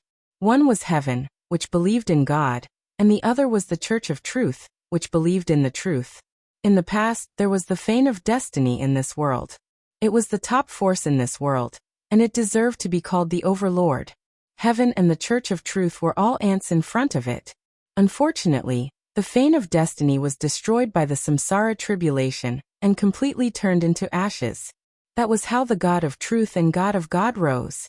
Under these two overlords, there were more top-notch forces like the Fane of Life. For example, there were Asur gods, Warner gods, Olympus gods, hell, giant dragons, goblins, dwarves, and so on. This was also the composition of the forces in this world. As for Feng Jie and the others, they were the most powerful ones among the second-notch forces. After all, they were outsiders. Not only did they have few people, but they also lacked a foundation. Feng Zichen and the others did not mean to hide their identities. Therefore, as soon as they approached the Forest of Life, the goddess of life in the Fane of Life had already sensed their arrival. She walked out of the Fane of Life and came to greet them in person. In the Forest of Life, Feng Zichen also saw the legendary creatures. They were indeed as beautiful as the legends said. If Feng Zichen had just come to the primeval world, he might have lost his composure when he saw such a beautiful elf. But now, beauty could no longer shake his heart. Not to mention, in Feng Zichen's heart, the beauties of the elf race were not even as good as the beauties of the Shura race, let alone the goddesses of the primeval world. Like the elf race, the Shura race was also full of beauties. None of the women of the Shura race were ugly. Of course, only the female Shura. There was no need to mention the male Shura. After waiting for a while, a beautiful goddess with long green hair and prominent facial features came to Feng Zichen and the others. She was a typical Western beauty. As soon as they met, the goddess gave Jiang Hui a warm hug. "My friend, have you come to see me again?" It was obvious that Jiang Hui found it difficult to accept her enthusiasm. After the two exchanged greetings, Jiang Hui pulled her to Feng Zichen and introduced her to him. "This is my teacher and also my brother's teacher. He came from our hometown." Then Jiang Hui introduced her to Feng Zichen. "Master, this is Qin. She is a good friend of my brother and I." After introducing their identities, Jiang Hui also told him her purpose of coming. She wanted to see Jiang Xiong. After a while of greetings, Feng Zichen finally entered the Fane of Life and saw Jiang Xiong in a secret place. It was a lake composed entirely of the Spring of Life. Jiang Xiong was lying in it, using the life essence to suppress his deteriorating body. However, the effect of this was not very good. This could be seen from Jiang Xiong's appearance. The young man who used to be in high spirits was now old.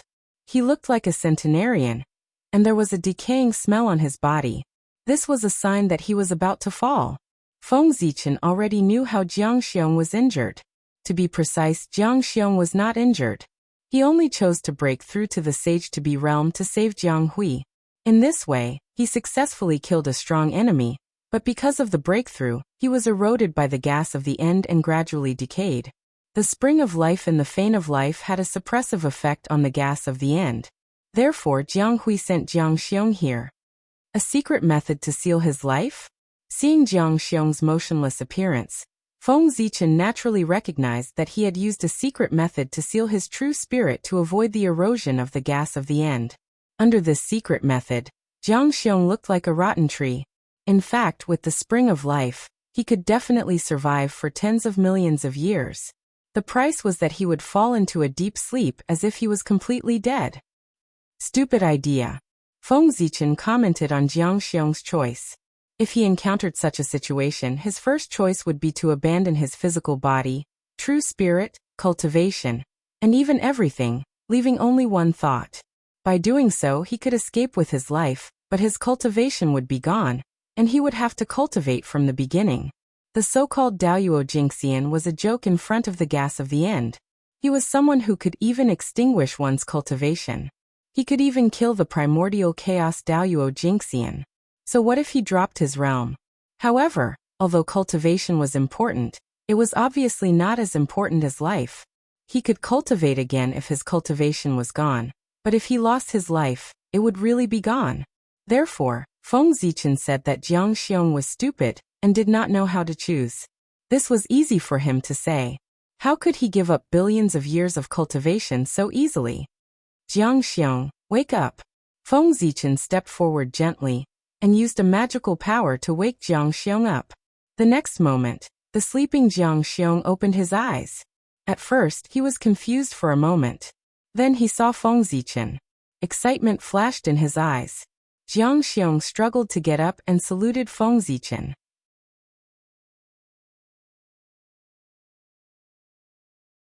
Chapter 898.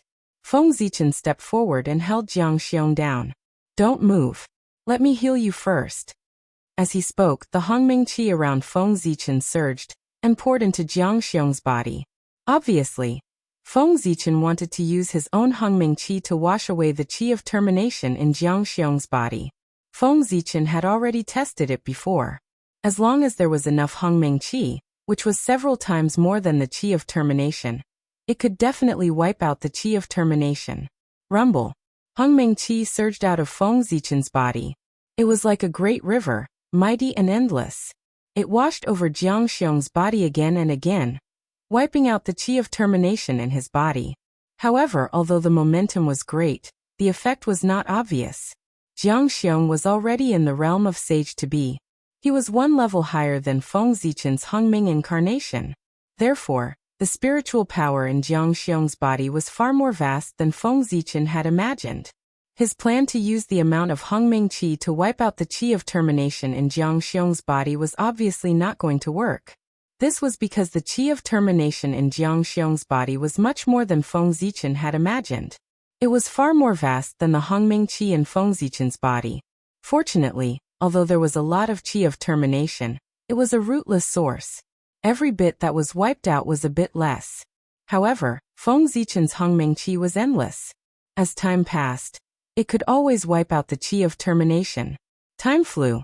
In the blink of an eye, 3 years had passed. 3 years was enough for Feng Zichen to wipe out part of the qi of termination in Jiang Xiong's body. Jiang Xiong's spirit had recovered a bit. Feng Zichen was very dissatisfied with this. If this continued, it would take him at least thousands or even tens of thousands of years to completely wipe out the qi of termination in Jiang Xiong's body. How could he have so much time to waste here? Compared to Feng Zichen's dissatisfaction, the goddess of life, who had been watching this scene from the side, was dumbfounded. He was a native of this world, so he understood the aura of destiny better than Feng Jie and the others. He knew that there was basically no cure for this aura. Even experts above primordial chaos could not escape death if they touched it. Jiang Xiong had been infected by the qi of doom. It could be said that he would definitely die. It was only a matter of time. But for some reason he didn't want to see Jiang Xiong die, so he brought him into the spring of life to prolong his life. It was only to prolong Jiang Xiong's life, not to save him. It was clear that the heavenly life goddess no longer held any hope that Jiang Xiong could survive. But just now what did he see? Under the treatment of Jiang Xiong's mysterious master, the qi of destiny in Jiang Xiong's body was slowly decreasing. Oh my God! Ancestor God of life, there's actually someone in this world who can suppress the aura of doom. This scene brought great shock to the heavenly life goddess. It was as if her long-held understanding had been completely shattered. Unlike the heavenly life goddess, Feng Jie and Jiang Hui didn't think too much. They were simply happy that Jiang Xiong could be saved. After some time, Feng Zichen felt that this couldn't go on. With a thought, he suddenly took out the Hongming purple qi that he had specially condensed before coming to this realm. At the time, Feng Zichen had condensed the Hongming purple qi just for insurance and peace of mind. He hadn't expected that this thing could save his disciple's life. Although the aura of destiny was strong, it was still no match for the Hongming purple qi. As long as the Hongming purple qi was integrated into Jiang Xiong's body, he would immediately be able to resolve his crisis. You got lucky. Glancing at Jiang Xiong, Feng Zichen took out the Hongming purple qi and was about to refine it into Jiang Xiong's body. However, when Jiang Xiong saw the Hongming purple qi, his expression changed drastically. He frantically struggled and shouted, "Master, you can't. This is the Hongming purple qi, the foundation of the great path. It's related to the opportunity to become a saint. How can you use such a precious treasure on your disciple?" Absolutely not. Knowing the preciousness of the Hongming purple qi, how could Jiang Xiong dare to accept this opportunity that could allow him to become a saint? This was the most precious treasure that all-powerful people in the untainted land dreamed of. It was the key to becoming a saint. How could such a precious treasure be given to others? Thinking about it, even with his master's means and wisdom, he had paid an unimaginable price to obtain this Hongming purple qi. The more this was the case, The more Jiang Xiong could not accept this Hongmeng purple qi. This was the opportunity for his master to become a saint. It could not be wasted on him. Feng Zichen did not know that Jiang Xiong had already imagined a fierce battle for the Hongmeng qi. He was afraid that the untainted land would be destroyed. On the side, Feng Jie and Jiang Hui were shocked when they saw Feng Zichen take out the Hongmeng purple qi to save Jiang Xiong. Immediately, their expressions changed drastically, and they became extremely conflicted. They were worried about Jiang Xiong's safety, but they did not want to see Feng Zichen lose a Hongmeng purple qi. They were really conflicted to the extreme. As for the goddess of life, although she did not know the origin of the Hongmeng purple qi, she knew that it was an unimaginable treasure when she saw their expressions. At the same time, she also knew that it was a treasure that could deal with the qi of the end. Looking at the expressions of the three, Feng Zichen knew what they were thinking. He was both gratified and amused. Perhaps in their eyes, their master had not yet become a saint. Right, how could a saint leave the untainted land so easily? Feng Zichen smiled and patted Jiang Xiong. He stopped him and said, "Brat, you have already cultivated to the sage-to-be realm. Are you still in the Taoist priest's realm when you become your master?" "I have already cultivated to the origin Dao fruit countless years ago. This Hongmeng purple qi is no longer useful to me. It is a good thing for you." Then, ignoring Jiang Xiong's resistance, Feng Zichen forcibly refined the Hongmeng purple qi into Jiang Xiong's body. It was worthy of the name of the great Tao. As soon as the Hongmeng purple qi entered Jiang Xiong's body, Jiang Xiong's state began to change visibly. His body became young again, and the qi of the end dissipated rapidly. A few months later, Jiang Xiong was cured of his illness and came back to life. Furthermore, it was 30% stronger than before. It was a pity that the Hongmeng purple qi had been consumed by more than half. Without exchanging pleasantries with the recovered Jiang Xiong, Feng Zichen followed the goddess of life to the forbidden area of the Fane of Life. It was a wonderful world. Here, he saw the goddesses of life of the past who had long been declared dead. This was probably the biggest secret of the Fane of Life. As for why they asked Feng Zichen to come, it was most likely related to Jiang Xiong's recovery. An expert who could deal with the qi of the end was worthy of their meeting. Because although they did not die, their situation was obviously not good. They were all in a state of suspended animation. If Feng Zichen had not disturbed them, they would not have woken up at all. Eternal matter? As soon as he entered the forbidden area of the Fane of Life, Feng Zichen knew why these goddesses of life who should have died did not die.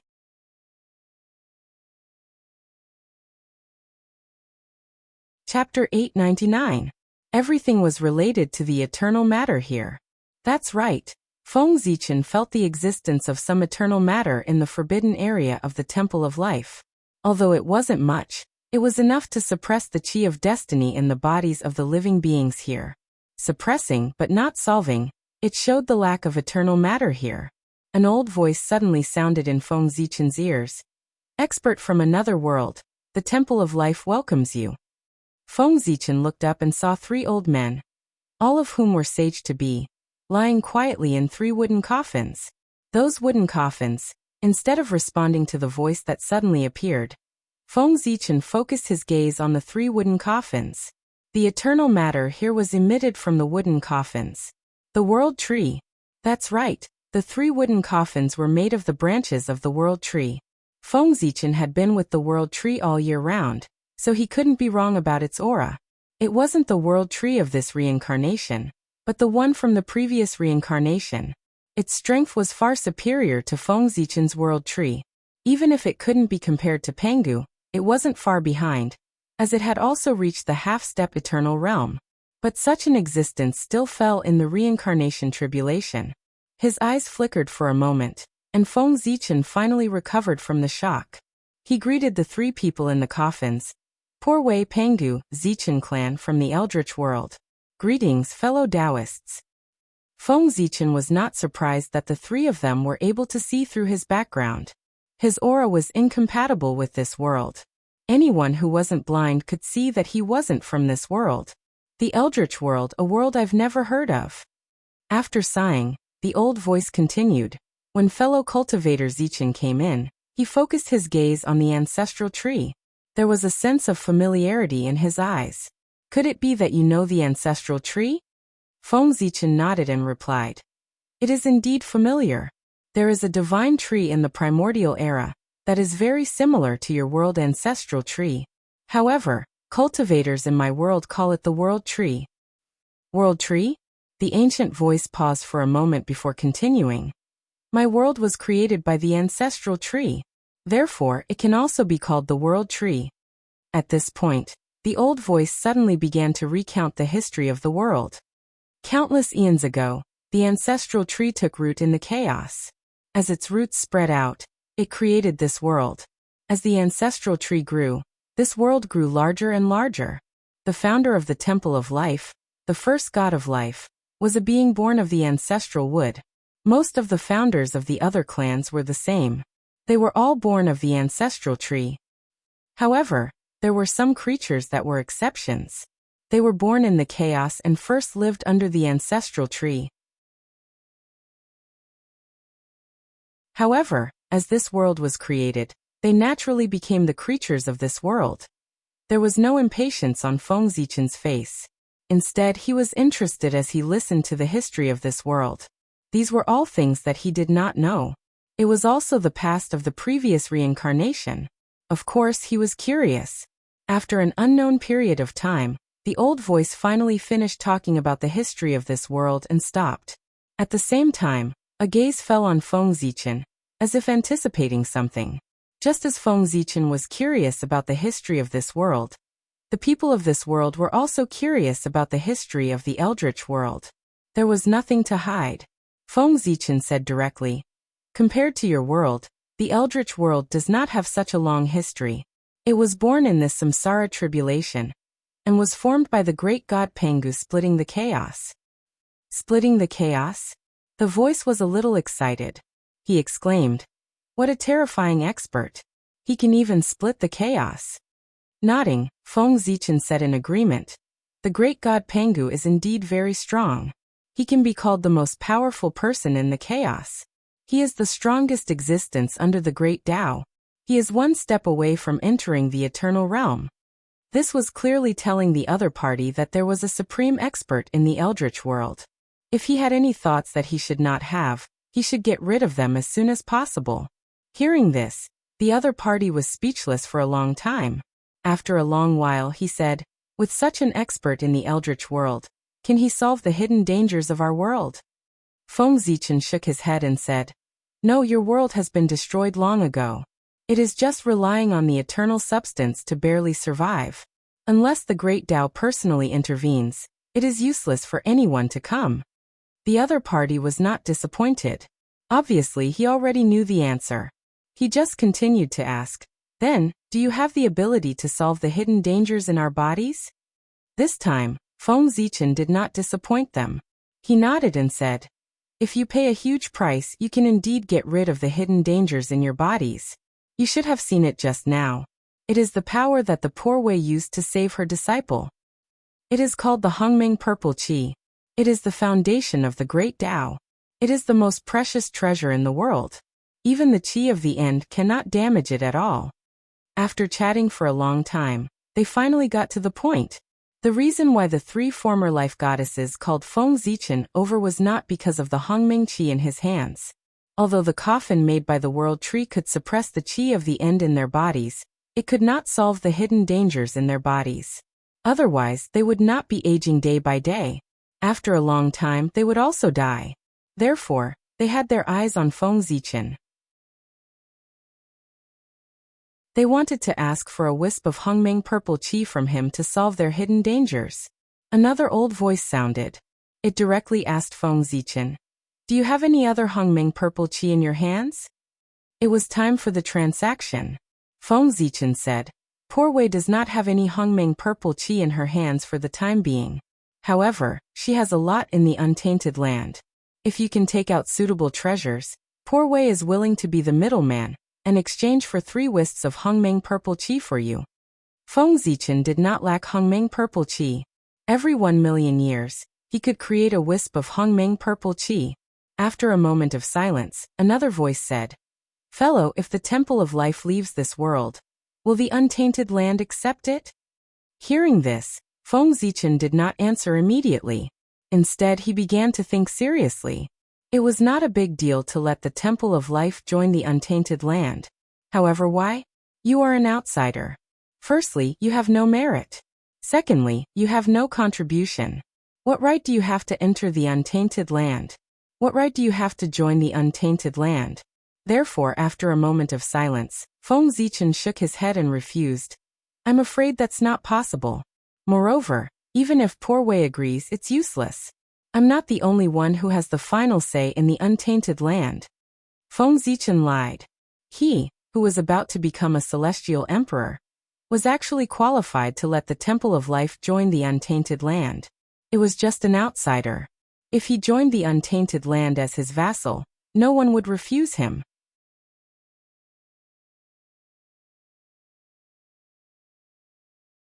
Chapter 900. However, Feng Zichen had no reason to do so. At least, the fane of life was not worth it. The three people were not surprised by Feng Zichen's refusal. They continued. Qin and your disciple, Jiang Xiong, are in love with each other. If they get married, you and I will be in-laws. In this way, can you let the fane of life go to untainted land? The three people had a good plan. If they had no relationship with Feng Zichen, they would like to see how Feng Zichen could refuse. Feng Zichen smiled and said, it's right to help in-laws. After all, they are a family. But don't you think it's too much for you to have a family? Speaking of this, Feng Zichen said seriously, it's okay to take care of in-laws, but there is a limit.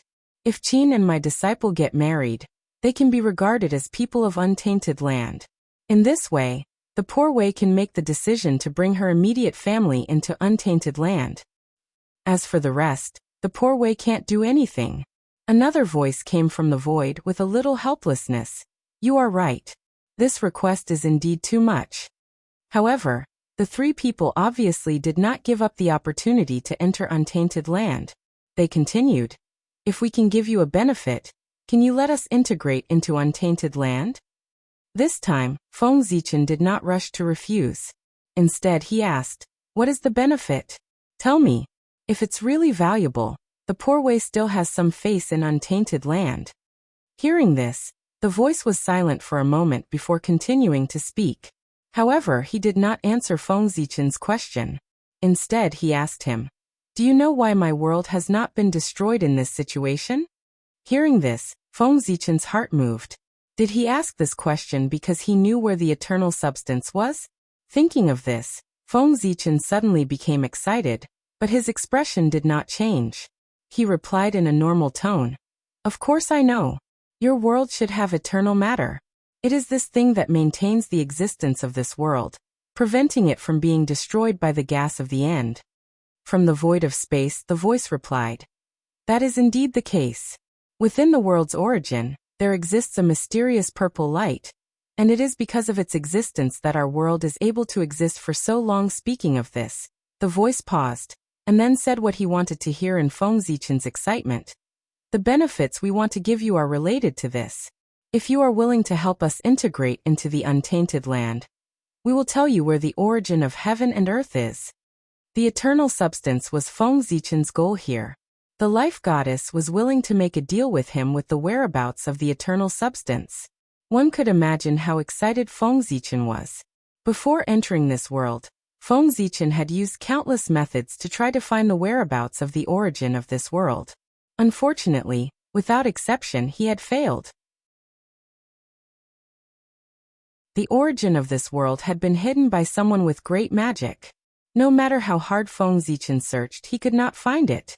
He had no choice but to take the risk to enter this world. Otherwise, Feng Zichen would have directly taken action outside the world and left after taking the thing. There was no need to go through so much trouble. Although he was excited, Feng Zichen did not let it get to his head. Instead, he asked calmly, since you three know where the origin of heaven and earth is, why don't you go and get the eternal substance yourselves? You should know that since that thing can protect your realm from destruction, it will naturally be able to solve the problem in your body. Feng Zichen suspected that there should be some danger in the place where the origin of heaven and earth was. Otherwise, the origin of heaven and earth would not have been preserved until now. It would have long been taken away and devoured by the masters of this world, who were on the verge of death. The three life goddesses did not hide anything and said bluntly, "The place where the origin of heaven and earth is located is indeed a bit dangerous. However, that is only for the cultivators of our world. It may not be so for you." Then, the three of them told Feng Zichen why they could not go to the origin of heaven and earth. First, those who were contaminated by the qi of the end could not get close to the origin of heaven and earth. If they forced themselves to get close, they would definitely be killed by the power of heaven and earth. Although this world was not going to survive, it had once been glorious. Under the full power of heaven and earth, no one in this world could stop it. Second, and the most important, was that there was a vast and boundless nirvana ocean in the periphery of the origin of heaven and earth. The experts of this world might still have a way to dodge the former, but the latter, that vast and boundless nirvana ocean, was something that no one could pass through. Throughout the history of the world, countless people had gone to the Sea of Nirvana to fight against the heavens before they died, wanting to fight for a future. Unfortunately, they all failed and died in the Sea of Nirvana, mercilessly annihilated there. The Nirvana Ocean? If there was enough Hongmeng purple qi, Feng Zichen was confident that he could pass through. Perhaps he could not use the Hongmeng purple qi. He could try using Panga's power. After all, the great god Pangu was a half-step into the eternal realm. His power more or less had a trace of the eternal nature. Perhaps he could block the Nirvana Ocean for a while. However, although he was confident, Feng Zichen did not show it on his face. He frowned and said, "If it's just this information, although valuable, it's not enough for the Shrine of Life to move to the untainted land. In addition, even if the three of you don't tell Poor Wei the whereabouts of the origin of heaven and earth, as long as she is given time, she can also find the whereabouts of the origin of heaven and earth." However, with Feng Zichen's ability, he could also find the whereabouts of the origin of heaven and earth after staying in this world for tens of thousands of years. The goddess of life was not angry. She continued, "We naturally believe in your ability, but so what if you find the origin of heaven and earth? The origin of heaven and earth has been jointly set up by God and the God of truth. Once someone goes there, they will sense it. In your current state, I'm afraid you are no match for them. The Temple of Life, on the other hand, has a special channel that allows us to enter the origin of heaven and earth without alerting them. So, are you still not willing to cooperate with us?" To be honest, Feng Zichen was tempted. The God of Truth and God of God were the strongest in this world. He had used some unknown means to mobilize the power of heaven and earth in this world, and thus had the power comparable to the primordial chaos Daoyuo Jingxian. In Feng Zichen's current state, if he encountered them, he would definitely be defeated. Therefore, Feng Zichen basically agreed to the Goddess of Life's request, but he still had a question. After thinking for a while, Feng Zichen said, "Poor Wei still has a question. If you can solve it, I will agree to your request." The Goddess of Life replied solemnly, "What question? Please tell me."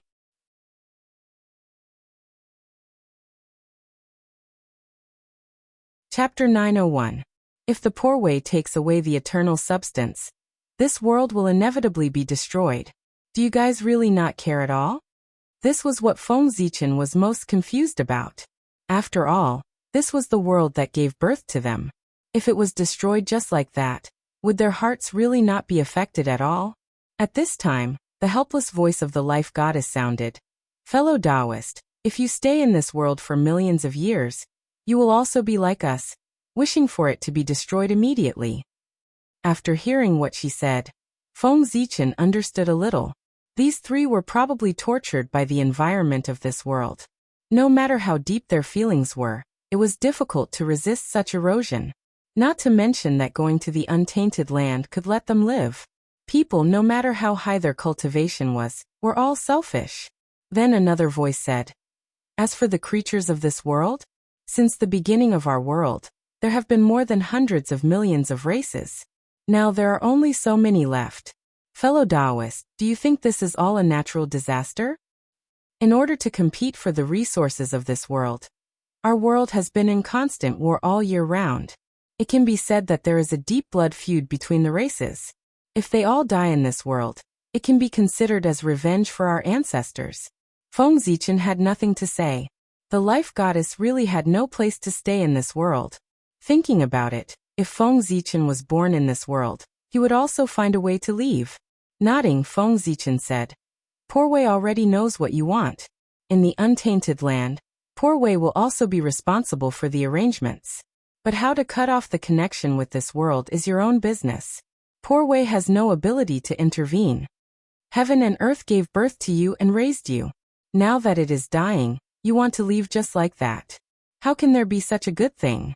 You must pay the price." However, that was when the world was at its peak. If it was in this world, it was not too difficult to cut off this connection. When the world was about to be destroyed, it was the best way to escape, and there was no need to pay any price. After all, the world was destroyed. He didn't have the extra energy to fuss over those fleeing lives. However, there was a prerequisite for that. One had to have the cultivation level of primordial chaos Daoyuo Jingxian, and transcend the river of time and space. Otherwise, they could only follow the world towards extinction. After Feng Zichen said that, the life goddess immediately replied, "That's only right. The Church of Life has long been prepared. It's not difficult for us to leave this world." Feng Zichen was not surprised to hear this. From the previous conversation, he knew that the Temple of Life had once produced a great figure. Although he was not as good as Pangu, he could be considered a well-known figure among the Chaos Demon gods. Such an existence could help the Church of Life leave this world with just one or two backup plans. Next, the life goddess told Feng Zichen the location of the origin of heaven and earth as promised. Feng Zichen, on the other hand, made an agreement with them. After the Poor Wei takes away the eternal substance, she will take all of you away. After the agreement was made, Feng Zichen left. After telling Feng Jie to go back and prepare to return to the primordial world, Feng Zichen rushed in the direction of the origin of heaven and earth according to the coordinates sent to him by the life goddess. It was no wonder that Feng Zichen could not find the origin of heaven and earth in this world. It turned out that it was not in this world at all, but in a broken world. This was also a part of that world, but it was destroyed by the reincarnation tribulation. It was no wonder that the origin of heaven and earth was hidden here. After traveling in this world for a while, Feng Zichen saw a huge light curtain from afar. According to the life goddess, this was left behind by the strongest people in this world, the God of Truth and God. Its purpose was to prevent anyone from getting close to the origin of heaven and earth. Feng Zichen quietly went forward to confirm, and found that the life goddess was right. This was left behind by the two people. If he rashly went in, he would definitely be sensed by the two people. After thinking about it, Feng Zichen went around this place and walked toward the secret passage told to him by the life goddess. It was left behind by the first-generation life goddess. It could have led directly to the origin of heaven and earth, but because of the reincarnation tribulation, half of the passage was destroyed. He could only come close to the origin of heaven and earth, but could not enter it. According to the method passed down by the life goddess, Feng Zichen searched in the void for a long time and finally found the passage. It was not called a passage, but a section of the world tree's roots that seemed to extend from the origin of heaven and earth. Yes, the origin of heaven and earth in this world was the world tree's roots. After all, this world was derived from the world tree, so the origin of heaven and earth should be the world tree. Using the wood escape technique, Feng Zichen merged with the world tree's roots and flew in the direction it extended from. Whoosh! In an instant, Feng Zichen had already traveled hundreds of thousands of miles. Soon he arrived at the end of the world tree's roots, in front of a vast nirvana ocean. He could see that at the end of the nirvana ocean, a vast mass of colorful light was blooming with bright light. It was like the sun, shining in all directions. That was where the origin of heaven and earth of this world was. Faintly, Feng Zichen saw strands of purple flowing light in the depths of the colorful light mass, exuding an indescribable charm. Without a doubt, that was the eternal matter. It was a power that was higher than the Hongming purple gas, and was comparable to the origin of Great Tao. As for the origin of chaos, it was worthless like dirt in front of him. Very good, the life goddess did not lie to me. At this moment, Feng Zichen really felt that this trip to the Temple of Life was not in vain. If he did not go to the Temple of Life, how could he find such a secret passage and come here quietly? Indeed, Feng Zichen was confident that even without the help of the Temple of Life, he could still obtain the eternal matter of this world. However, if that was the case, he would have to collide with the strongest in this world, and who knew how much trouble would occur. He would not be like now, quietly coming here to take away the eternal matter, which would save him a lot of trouble. No one liked to use 100% of their strength for something that could be done with 10% of their strength. Now the eternal matter was right in front of him. The only obstacle was the Nirvana ocean in front of him. The Nirvana force passed by silently and destroyed all matter, causing the world to return to a state of nothingness. With such power, Feng Zichen was sure that if he fell into it, he would be annihilated by the Nirvana force after a few minutes at most. Not daring to take the risk, Feng Zichen secretly used a divine ability to contact his main body and asked him to continue creating the Hongmeng purple gas. At the same time, he sent over a Panga's power. That was the power of Panga's Dharma form that was formed with the three realms as the foundation. You're tuning in to the Li Mei's Sword of Destiny YouTube channel. We're so grateful for your support, and don't forget to subscribe to join us on this incredible journey through captivating stories. Your generosity through donations truly makes a world of difference, as it's the primary source of revenue that allows me to expand and enhance this channel for you. Thank you from the bottom of my heart for being a part of this adventure.